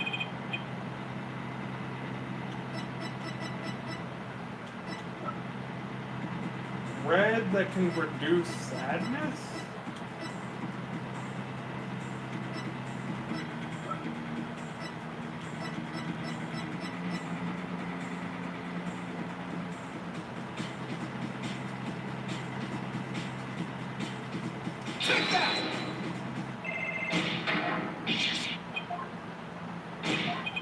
The thing that was red that they saw...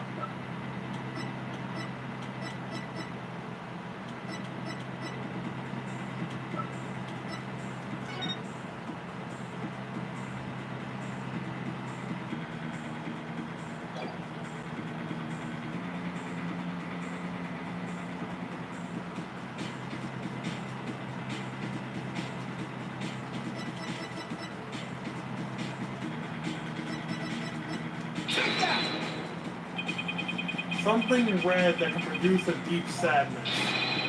Could it be, Mr. Tenma, that you saw? Was it the alderman's blood? Blood? Why, yes, it was blood. Ah! No! Ah! It's all coming back to me now. It wasn't a red cape that I saw. It was lying behind the amazing Ninetales, the Alderman's bloody body. What?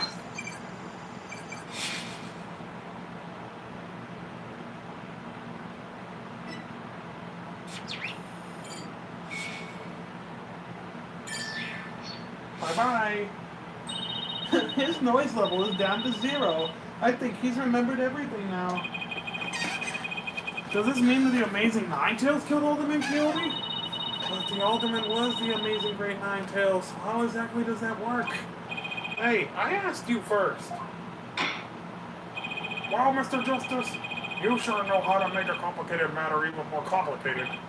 True, but at the end of the, or at the time of the crime, our client was in the Forbidden Chamber. Moreover, Silence. Boy, don't you think this strange?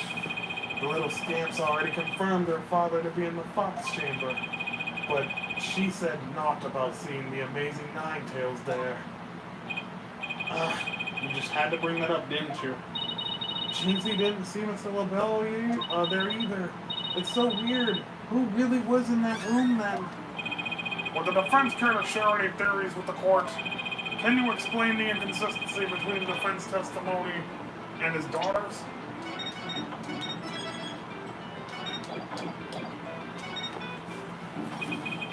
Yeah, so of course I can. I can explain. Because if I don't, we're in serious trouble. Not with more of your bluffs and fairy tales, I trust. Fair warning, Justice Dono. I shall have your head if you fail to explain this. What about a good old-fashioned penalty?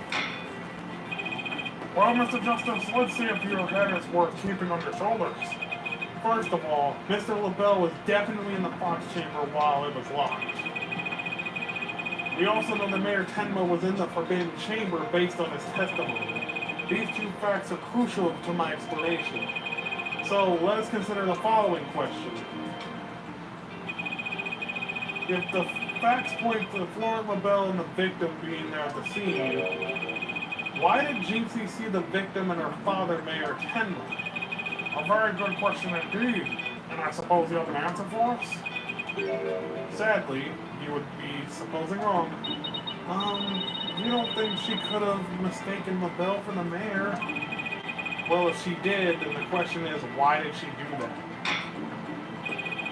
Well, how about the explanation, Mr. Justice? I believe the time for questions is over. The defense asserts that Florent LaBelle was at the scene of the crime. However, Jinxie Tenma has testified that she saw her father collapse there.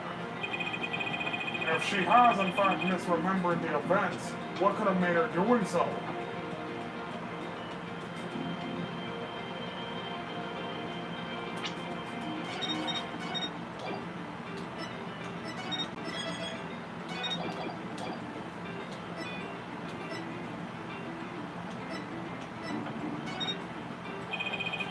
Miss Tenma was in a state of confusion at the time.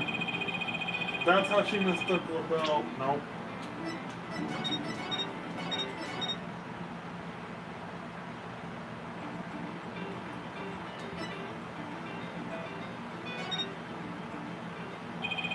The figure Miss Tenma saw was not her father. It was Florent LaBelle disguised as Damien Tenma. Silence. That is a complete impossibility. Their faces are utterly unalike. How could you explain that away with a mere disguise? Yes, they both do have incredibly distinctive faces. Maybe the disguise completely hid his face? I think Jinxie would have mentioned if she couldn't see her father's face. And if it was that sort of disguise, wouldn't she have removed it? Oh, right. Your sword is as dull as your mind, Justice Dono. Shall I show you what a truly sharp blade is capable of? I think I'll pass. Oh, shit! Ah!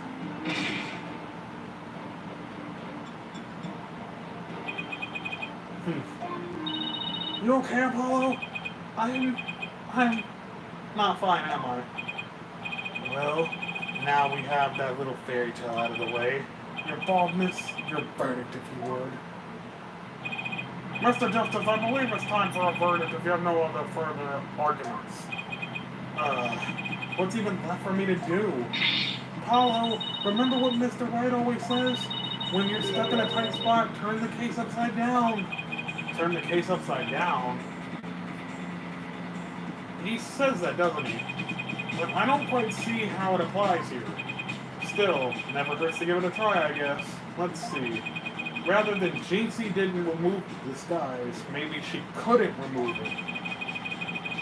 And rather than she didn't tell anyone about the disguise, maybe it's she couldn't talk about it. A wrestler's mask is more precious than his whole life. He'd never unmask himself in front of others. But there are matches where wrestlers battle to the right to remove each other's mask. To have your mask off is the worst humiliation a wrestler could suffer. That's why their masks are more important than life itself. And what about the fact that the Amazing Ninetales who opened the door, the mask that can't be removed in front of others, can these facts turn things around?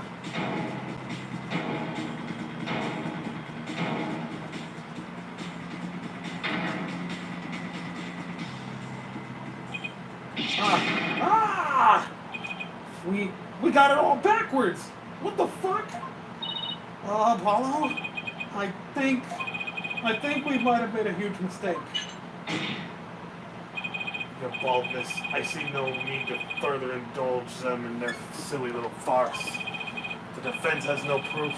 They never did and they never will. Objection! I do have proof! Do you now? Alright, but this better be good, Mr. Justice. We can solve the remaining riddles by turning all of our assumptions upside down. Why Jinxie mistook Mr. LaBelle for her father? Why couldn't she remove the costume or tell anyone about it in the first place? These riddles are inextricably linked to Mayor Tenma's secret identity. A shocking secret identity that'll turn the entire premise of this case upside down. This is the piece of evidence that clearly reveals Mayor Tenma's identity.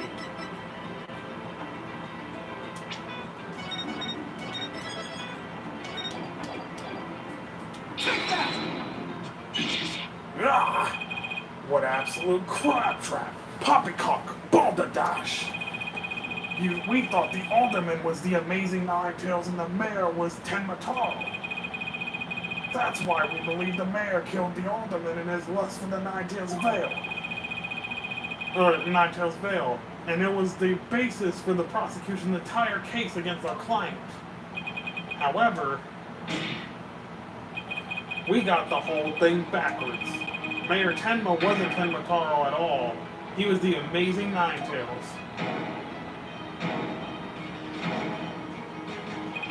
Oh, what's this?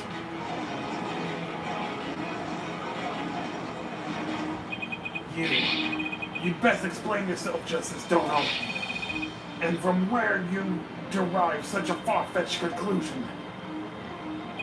Jinxie, no doubt, knew the true identity of the Amazing Ninetales, but she couldn't tell anyone no matter what.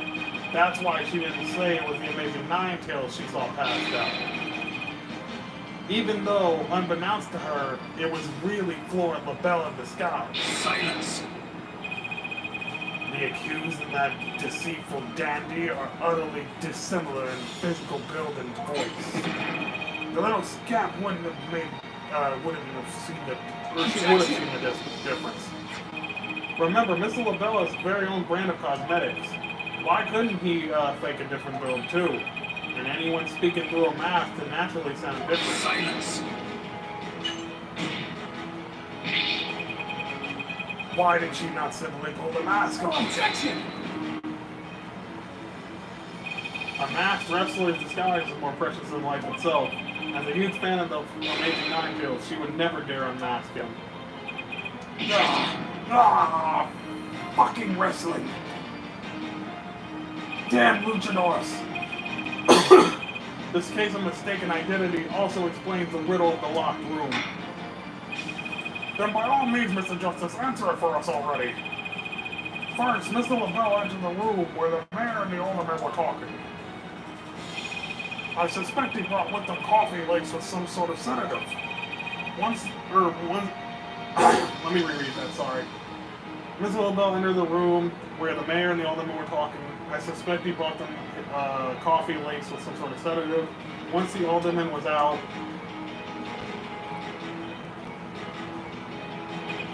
that's when Mr. LaBelle killed him.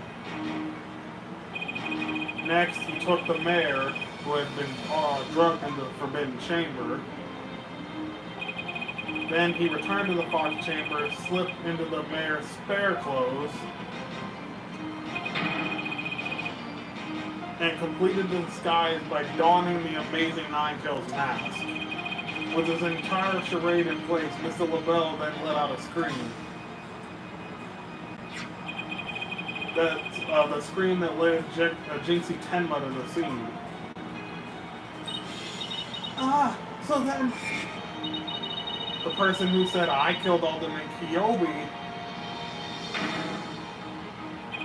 Yep, that was Florent LaBelle in disguise.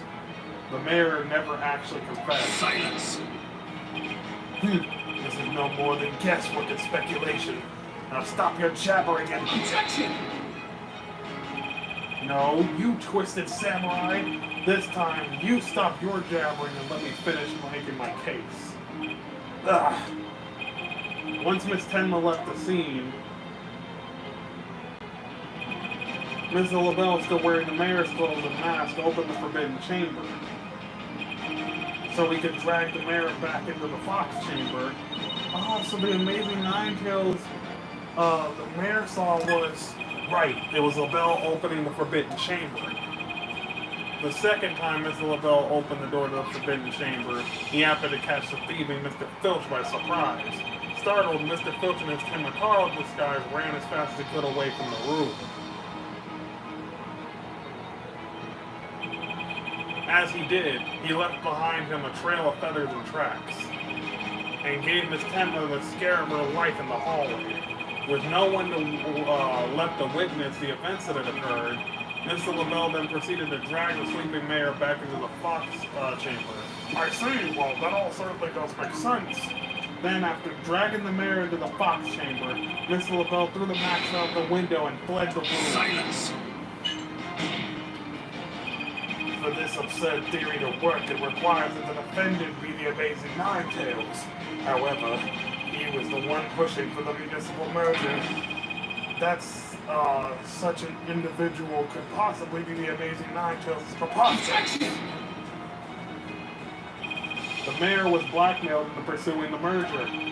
Miss Tenma's life would have been in danger if he had openly voiced his opinion for his opposition. That's why he created a secret identity as the Amazing Nine-Tails. This is madness.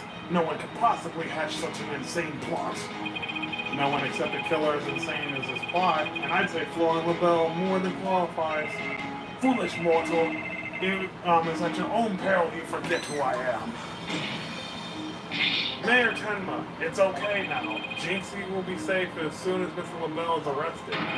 You are the Amazing Nine-Tails, aren't you?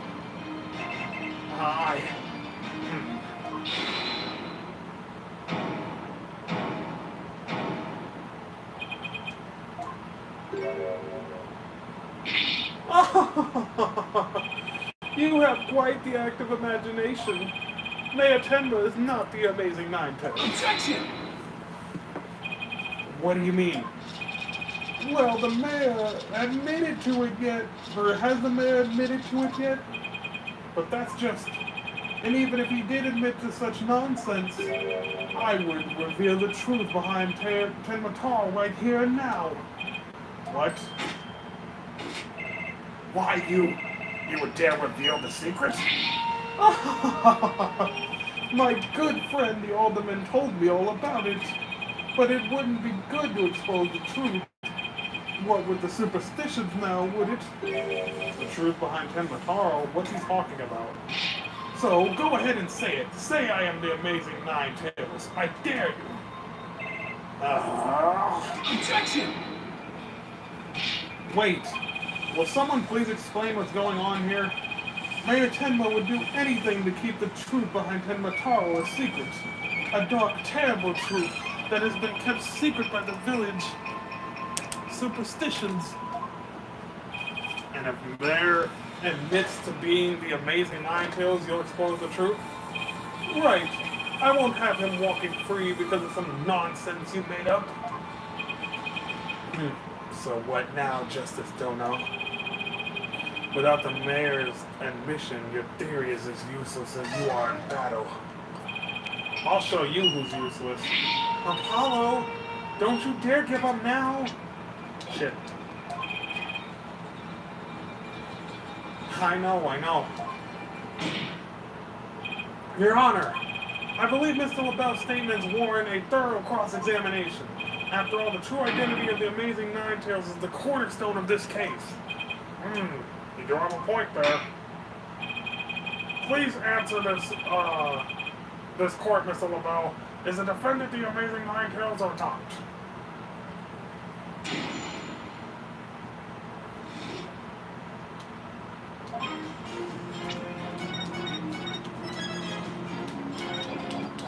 The Amazing Ninetales' true identity is not Mayor Tenma.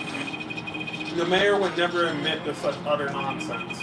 But if he did admit to such nonsense, I will expose the truth behind Tenmataro right here and now. And that would bring ruin upon the Ninetales Vale, just as the superstitions say. Talk about out of the pot and into the fire. At this rate, the mayor will be found guilty for sure. Honestly speaking, if Mayor Damien Tenma is not the Amazing Ninetales, I'm afraid I don't see how the defense has much of a case here. And let's just leave it at that, shall we? We all know Ultimate Kyobi was the Amazing Ninetales anyway. I mean, that's how the Ninetales Vale made a comeback. The Ultimate was so popular. There's gotta be a hole in that testimony somewhere, but I don't even know where to start. Since we don't have any proof that the mayor is the Amazing Ninetales, then we'll just have to get him to admit it himself. But if he admits it, LaBelle is going to expose the secret behind Tenmataro. We are so close, I know it. The defense may cross-examine the witness.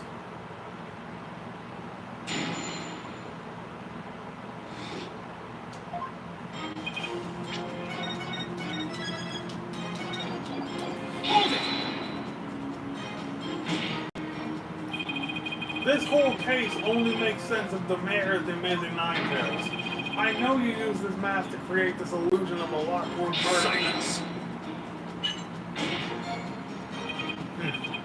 Nothing more than idle speculation. You have no evidence now, do you? Have you? Objection! Mr. LaBelle knows what the statue originally looked like. That means he had to have been in the Fox chamber while it had still been locked tight. Sorry, but I heard about the statue from Ultimate Kyobi. If you don't believe me, just ask him. Oh, but what's that? The Ultimate's dead? Looks like the joke's on you, my sweaty little friend. Hello? You mind if I wring out his little neck? Wait in line, because I'm going first. Temper. Anyway... The mayor would never admit to such utter nonsense. The only nonsense here is court and doing your assertions. Tis such anger. It's terrible for the skin, you know. Beauty is like a flower that blooms forth from a serene heart. Excuse me? I wouldn't expect a wilted peasant like you to understand. Perhaps this fragrance will help the blossom within you bloom. Ah! You liked that, didn't you? Enough jabbering about blossoms and whatnot. Get on with the testimony before I slice you into a bouquet of cut flowers. Oh dear, please excuse me. As I was saying, the assertion of our wilted attorney here is utter nonsense. But if he did admit to such nonsense, you'd be arrested, wouldn't you? Yes, it's true. I would be sacrificed upon the altar of justice despite my innocence. But what a terrible loss it would be for the future of humankind's cosmetic needs. It is a tragedy that must be averted. Defend me if you understand this. Silence! The only terrible loss is the time wasted by his ceaseless yammering. If you would avert the tragedy awaiting you with the vexing visit of yours, then... Yes, I know. Get on with my testimony. Anyhow, suffice to say, should the mayor admit the defense is nonsense, I will make good on my threat and... I will expose the truth behind Tenmataro right here and now, and... that would bring ruin upon the Nine-Tails Vale, as the superstitions would say.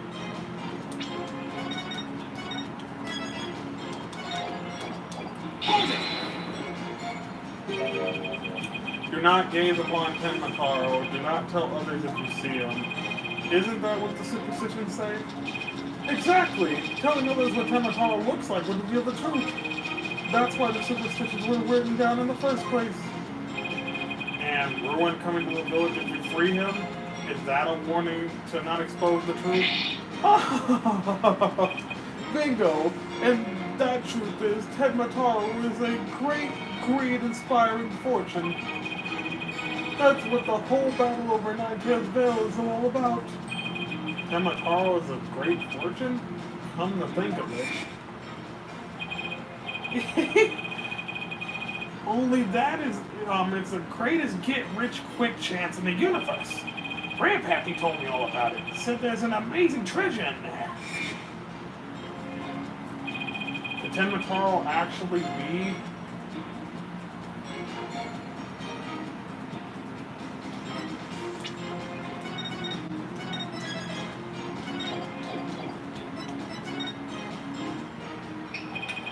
Telling the villagers that Tenmataro is a terrifying yokai is what has scared them away from the forbidden chamber and the treasure within. That's how the treasure has been kept a secret this whole time. Well. It seems our ace attorney has uncovered the truth that must not be revealed. Mayor Tenma looks like he wants to get the truth hidden as much as I do. Tragedy is doomed to repeat itself as long as Tenmataro exists. That's why this secret must be protected. As long as Tenmataro exists, huh? Ms. LaBelle, please add that statement to your testimony. Tragedy is doomed to repeat as long as Tenmataro exists.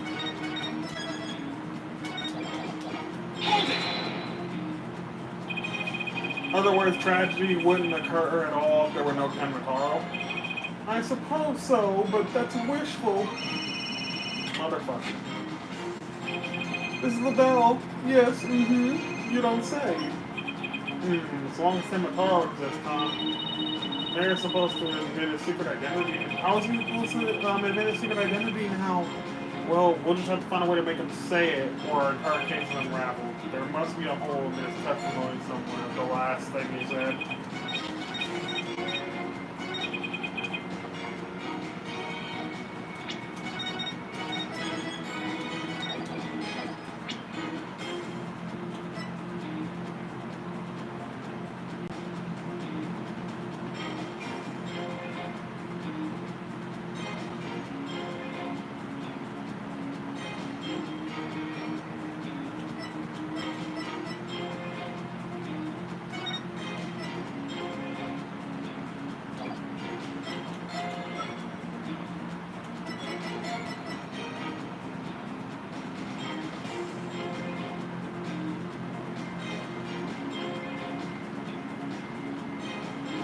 Objection! Miss LaBelle, what if Tenmataro no longer existed? Revealing the truth would no longer be an issue, would it? If Tenmataro no longer existed? What on earth are you talking about? Oh, apparently you haven't heard. Tenmataro no longer exists. But I guess you didn't get to do a thorough search after the key was taken from you.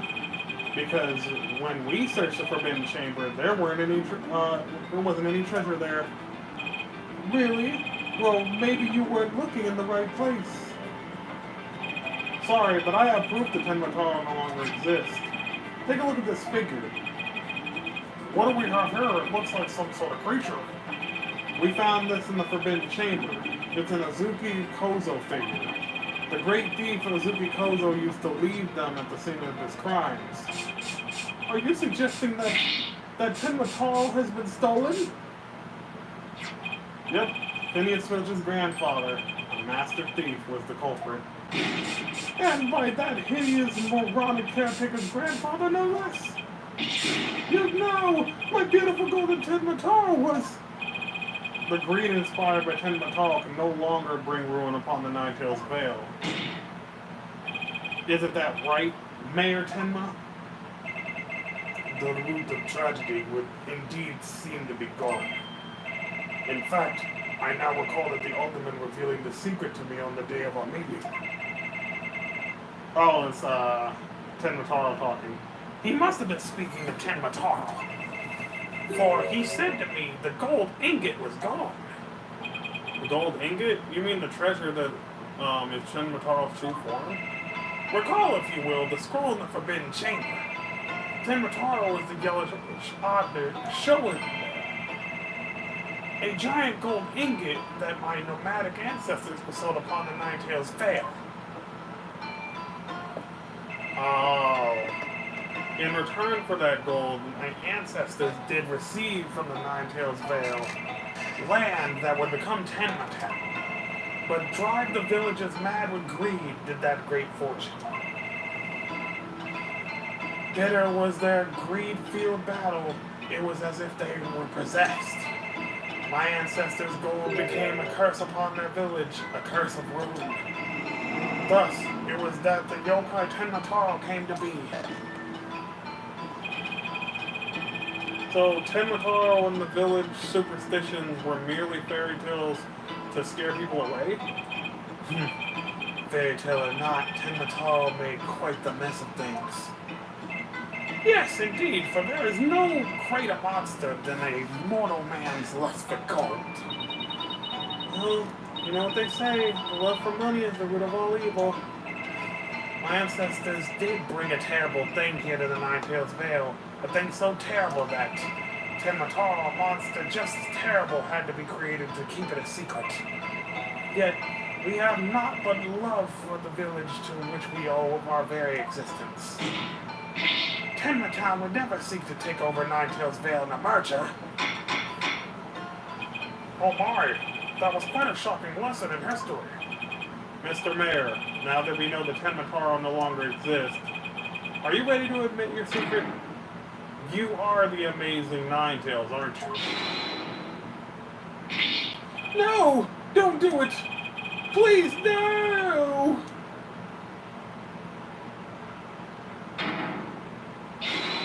Be gone, you demented demon! Ahem. Now where was I? The Golden Lord of Yokai, the amazing Nine-Tails, is indeed me.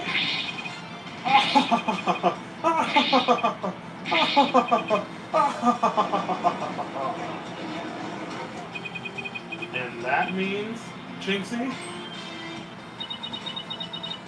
Yes? The man wearing the mayor's clothes who saw collapse in the Fox Chamber, was he wearing the Nine-Tails mask? Uh-huh. That's what made me think it was Dad. He said he was going to reveal his secret identity to Aldrich and Kyobi that day, so it really wasn't Papa I saw there, was it? It was Florent's idea from the start. He advised me to reveal my secret identity to Aldrich. Yeesh. Rube Goldberg machines have less elaborate setups than LaBelle schemes. You may rest now, little Jinxie. That monster's deception is through. Caw. The true facts behind the case have finally come to light. Mayor Tenma didn't kill Alderman Kyobi, but Florent LaBelle did. How? Dare you, peasant! Ah! Ah! Ah! No! Silence!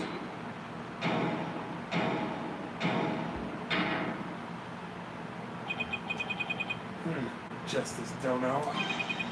You should at least have a real blade in your hands if you desire to cross swords with me. Or have you mistaken this battlefield for a training ground? What's this guy want now? Evidence is like a razor-sharp blade that cuts through bone as though it were butter. But if you only have blind guesses, a dull blade incapable of cutting even a cake. He has you there, Mr. Justice. After all, evidence is everything in a court of law. But that's right. Let me see some evidence. Of course, a perfect being like me would never leave anything incriminating behind. This is the final battle. Just as a samurai must live and die by the sword, you will live and die by evidence you hold. My swift blade of judgment awaits. Now present your conclusive evidence, or don't you have any? Aw, shit. Do I have anything conclusive? Of course I do. Evidence? Oh, I have evidence. You do? Of course. I have just the conclusive evidence we need, too. I'm gonna finally prove Mayor Tenma's innocence. Here comes justice. Let's review the facts. The most damning evidence against the mayor was the crime scene itself. The mayor and the victim were the only two people found in the room. Also, we all thought that the alderman was killed because he was the Amazing Nine Tails. But as we know it now, of course, we were way off. The Amazing Nine Tails is really Mayor Damien Tenma. That's why when his daughter Jinxie saw the Amazing Nine Tails collapse at the scene, he mistook him for her father. Those are the facts we have revealed. However, Mr. LaBelle asserts that he did not leave any evidence at the scene of the crime. But he didn't say anything about evidence outside the crime scene. Maybe he isn't as clever as he thinks.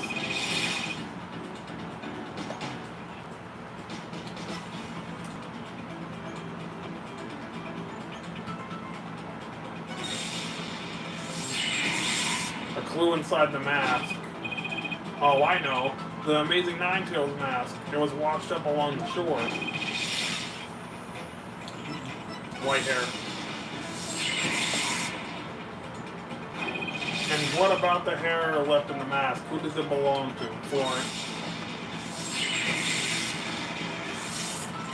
The white hair is LaBelle's. Oh, right. That hair is Florence LaBelle's. Yes. Now that's what I call conclusive evidence.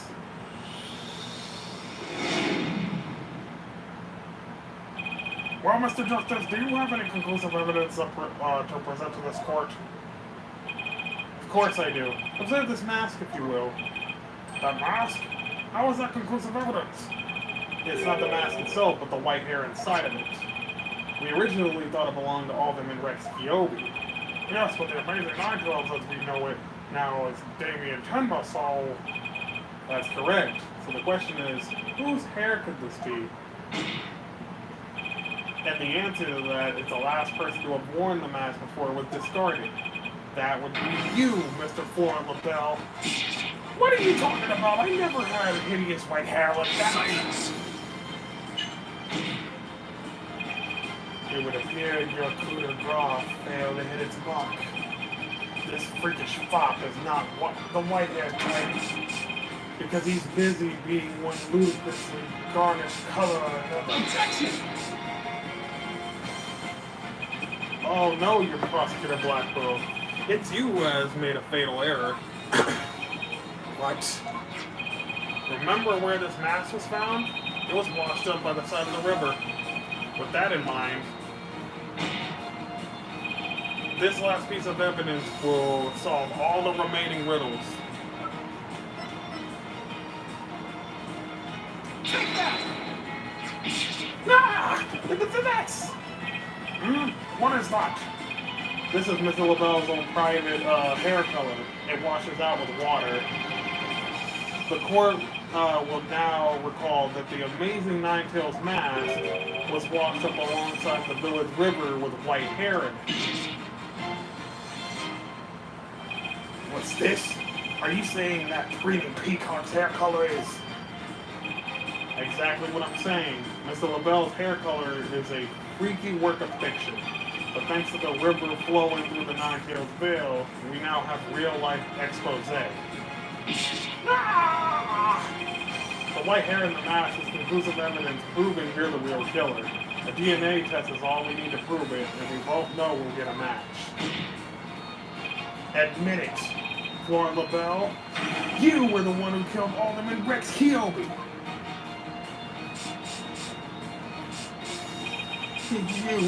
You peasant! How dare you! Ah! You profaned my kid! Oh my god!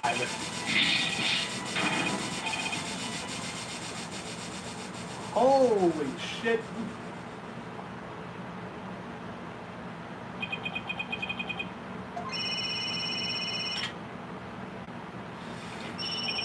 Hello, this is LaBelle.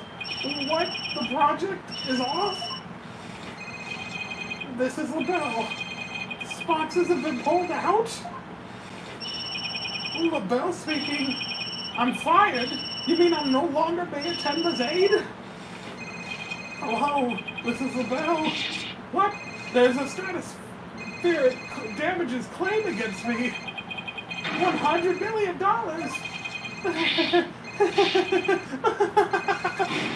I'm finished! Wash up! Stick a fork in me, I'm done!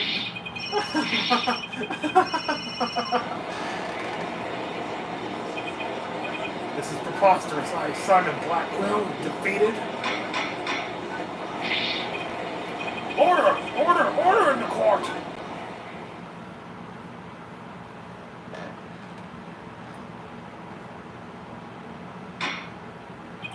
Well, this is quite the unexpected outcome. I must hand it to you, Mr. Justice. You really turned this case on its head, just like that other lawyer, Phoenix Wright. Wait, was that that was a compliment, right? Prosecutor Blackwell, what have you done with Flora LaBelle? The defaced man is withered like a flower without water. One of the officers is currently tending to him with a sprinkler. Wouldn't that just wash even more of his makeup off? Let me explain the actions of the guilty party in detail. The motive, of course, was to steal the gold ingot known as the Tenma. However, few were allowed in the manor due to the cultural ties of the Ninetales Vale. LaBelle set in motion plans to gain access to the manor and the gold ingot via the merger. But the effects of the amazing Ninetales saw those plans come to a halt. And thus, LaBelle murdered the alderman and attempted to pin the blame on Mayor Tenma. I see. But what I still can't comprehend is why he would go after the ingot in the first place. Mrs. LaBelle doesn't look like someone who is in need of financial aid. LaBelle hid his past well, much like he hid his beauty with makeup. He's mired in debt. Debt due to pouring money into a brand only he could love. Which is why he sought the gold with such ferocity. Too bad for him, someone else got into it first anyway. I see, very well then. I believe it's time to declare a verdict. This court finds the defendant Damien Tenma not guilty! Yes, let's fucking go! God, this was so long. Caw.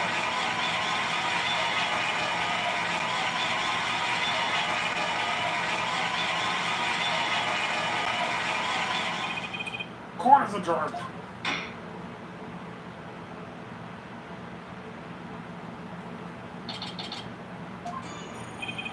That was some seriously good lawyering, Apollo. Even I didn't see that coming. Just got lucky, I guess. You banished him to Carl from Ninetales Vale like you were some kind of exorcist.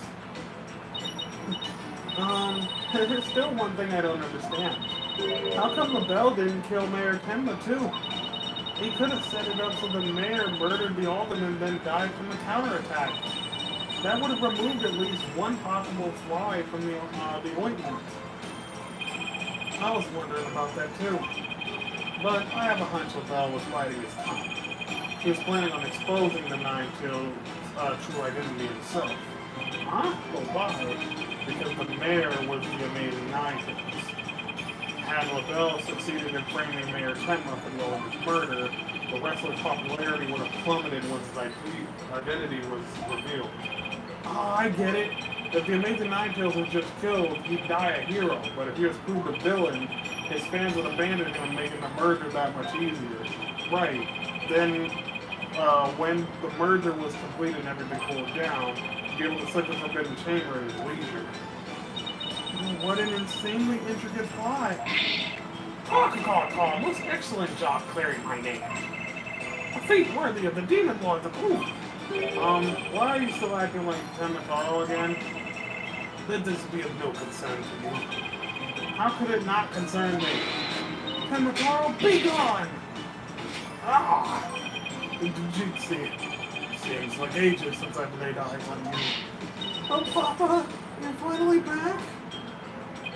Yes, it would seem that Temataro is no match for you. Ha ha ha ha! I'm not scared of that silly yokai anymore. Your father's a free man now, Jinxie. Isn't that great? Well, thank you for all you've done. Seeing you guys in action, it made me feel like I don't have to be afraid anymore. Aww. Wait, is Jinxie actually smiling? This is all thanks to you. Too bad the Amazing Nine-Tails will have to retire, though. Aww, how come? Once everyone hears I'm the Amazing Nine-Tails, my fan base will nosedive. After all, I'm not the most popular of people. Another reason for my secret identity. I don't see how I can possibly continue. I think you've misjudged yourself. Take a look outside. Say, now that you mention it, what's all that noise out there? Big crowds gathered outside the courthouse once the news broke. Seems like they want a glimpse of Mayor Damien Tenma, the man behind the mask, and to root for your return to the wrestling ring. Rooting? For me? I thought I was nothing more than a male factor in their eyes. The only one who really matters is Jinxie. Show her how cool you really are. Yeah, you're the coolest when you're out there fighting in the ring, Papa. Jinxie. Here, I think you'll be reading, or you'll be needing this.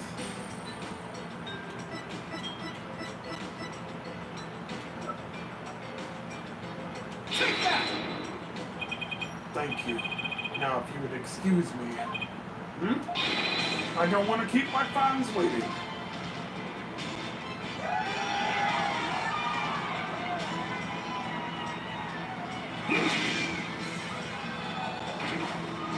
What the fuck?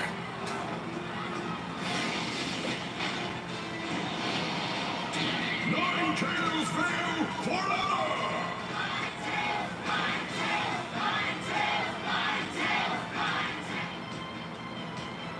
Motherfucker just did a somersault off the goddamn gallery. What the hell? I sure hope they can settle the problems between Tenma and the Nine-Tails Vale. Me too. I'm sure they'll be fine. After all, the blackmailer / killer is behind bars and the merger is no longer an issue. Plus the Amazing Nine-Tails is obviously still a hit, and I suspect Nine-Tails Vale will be too. And it's all because we believed in our client, just like you said. Okay, people. Now that we got that one in the bag, let's go get something to eat. I'm starving. Sounds good. I've been so nervous I haven't eaten since yesterday. Better keep eating, Apollo, or you might have to start looking up to me. Huh? I'm definitely past my growth phase, and you should be past yours too. Are you kidding me? I'm just getting started. Ready or not, it's face stuffing time.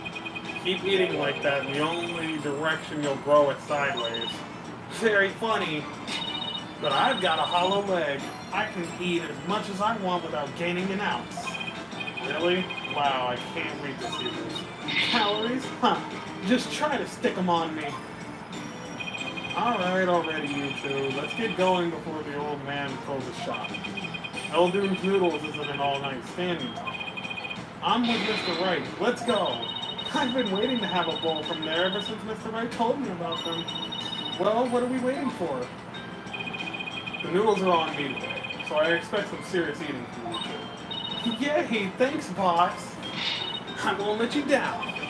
Dana has no idea what she's getting into. Those noodles are about to be salty as fuck. This Eldoon's noodles are so hot and salty.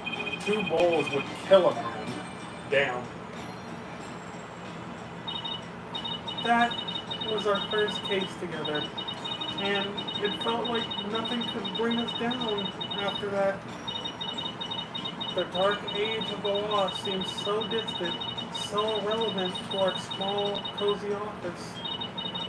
But little did I know that it had been lurking all along, right there behind us. The first time it made itself known was during the murder at the Destinies Legal Academy. That case would mark the twilight before the dark. Cold night that, dark cold night that was to come.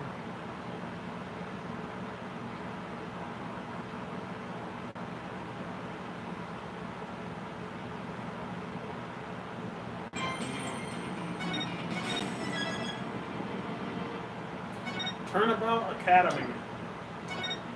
Alright, let's see how this one starts before we end it off here. Themis Legal Academy, a prestigious high school with alumni in the highest echelons of the legal world.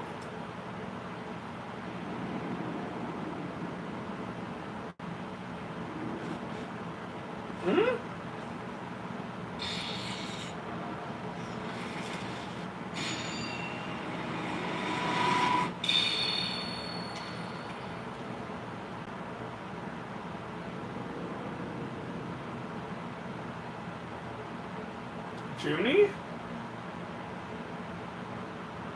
Oh fuck, are we gonna have to defend Juniper again? Oh no, I'm gonna be late.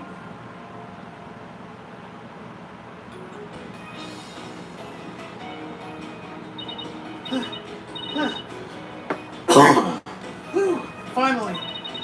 So this is it, the illustrious Destinies Academy, or Legal Academy. This is the place where many distinguished lawyers and prosecutors got their start. When news spread that Mr. Wright had gotten his attorney badge back, he received a call from the school asking him to pay a visit. Mr. Wright brought us along, hoping we'd learn something from the experience. But no, I had to go and blow it by getting here 30 minutes late. At least it's not all business today, after all. Today's their school festival.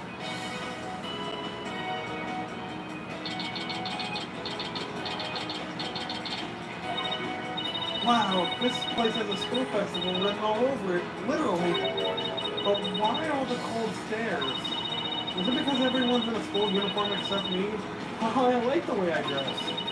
Wonder where Mr. Wright and Apollo are. Your attention, please. This is an announcement from the mock trial committee. The mock trial will begin shortly. All students and faculty, please proceed at once to the lecture hall. Thank you. Sounds like a mock trial is about to start. But where's this lecture hall? Looks like all the students and faculty are heading that way. Might as well join them. Maybe I'll find Mr. Wright and Apollo there.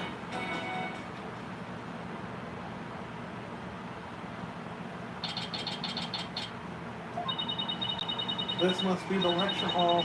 Wow, they spent some serious money on this place. The district court can't even compete. Hey, Athena, over here.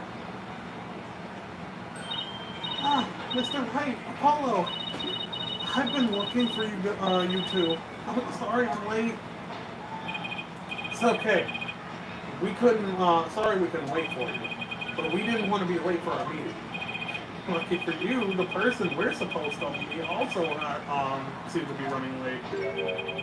Mr. Wright, Mr. Justice, it seems Professor Court has yet to arrive. Oh shit. How unprofessional of her to keep visitors to our esteemed institution waiting like this. I shall make her right. I will not. Oh, we have here? Oh, right. You haven't been introduced yet. Oh, yes. You must be the young lady Mr. Wright was telling me about. I am Aristotle Means, a professor at this hallowed Hall of Learning. I oversee the lawyer's course here. It is a pleasure to meet you. I'm Athena Sykes. I just recently got my attorney's badge myself. It's nice to meet you, too. However wonderful, so vigorous and vivacious, you've just earned yourself a gold star. That is fucking terrifying. Holy shit. That big smile of his is kind of scary though. Looks like the mock trial's about to begin. What are we going to do about our meeting? Oh, speaking of the mock trial, do either of you know what it's about? Oh, I thought we had sent a pamphlet to your office. Right, the pamphlet. Whatever happened to that? You won't be seeing that again. Trucy used the old rip it up and restore it trick. Unfortunately, it didn't work as advertised. Well, it seems I'd better explain the situation. Thank you, Professor. We will stop that there, though. Holy shit, that case took forever. But thank you guys for joining. I appreciate you. I'm gonna see if I can go and get me, something that we can snack on. And maybe you guys will see me for a stream later tonight, or you'll see me on stream tomorrow. But I appreciate you dudes. Thanks for checking me out. Give it a like or a comment if you see this afterwards. Appreciate you. Later, dudes.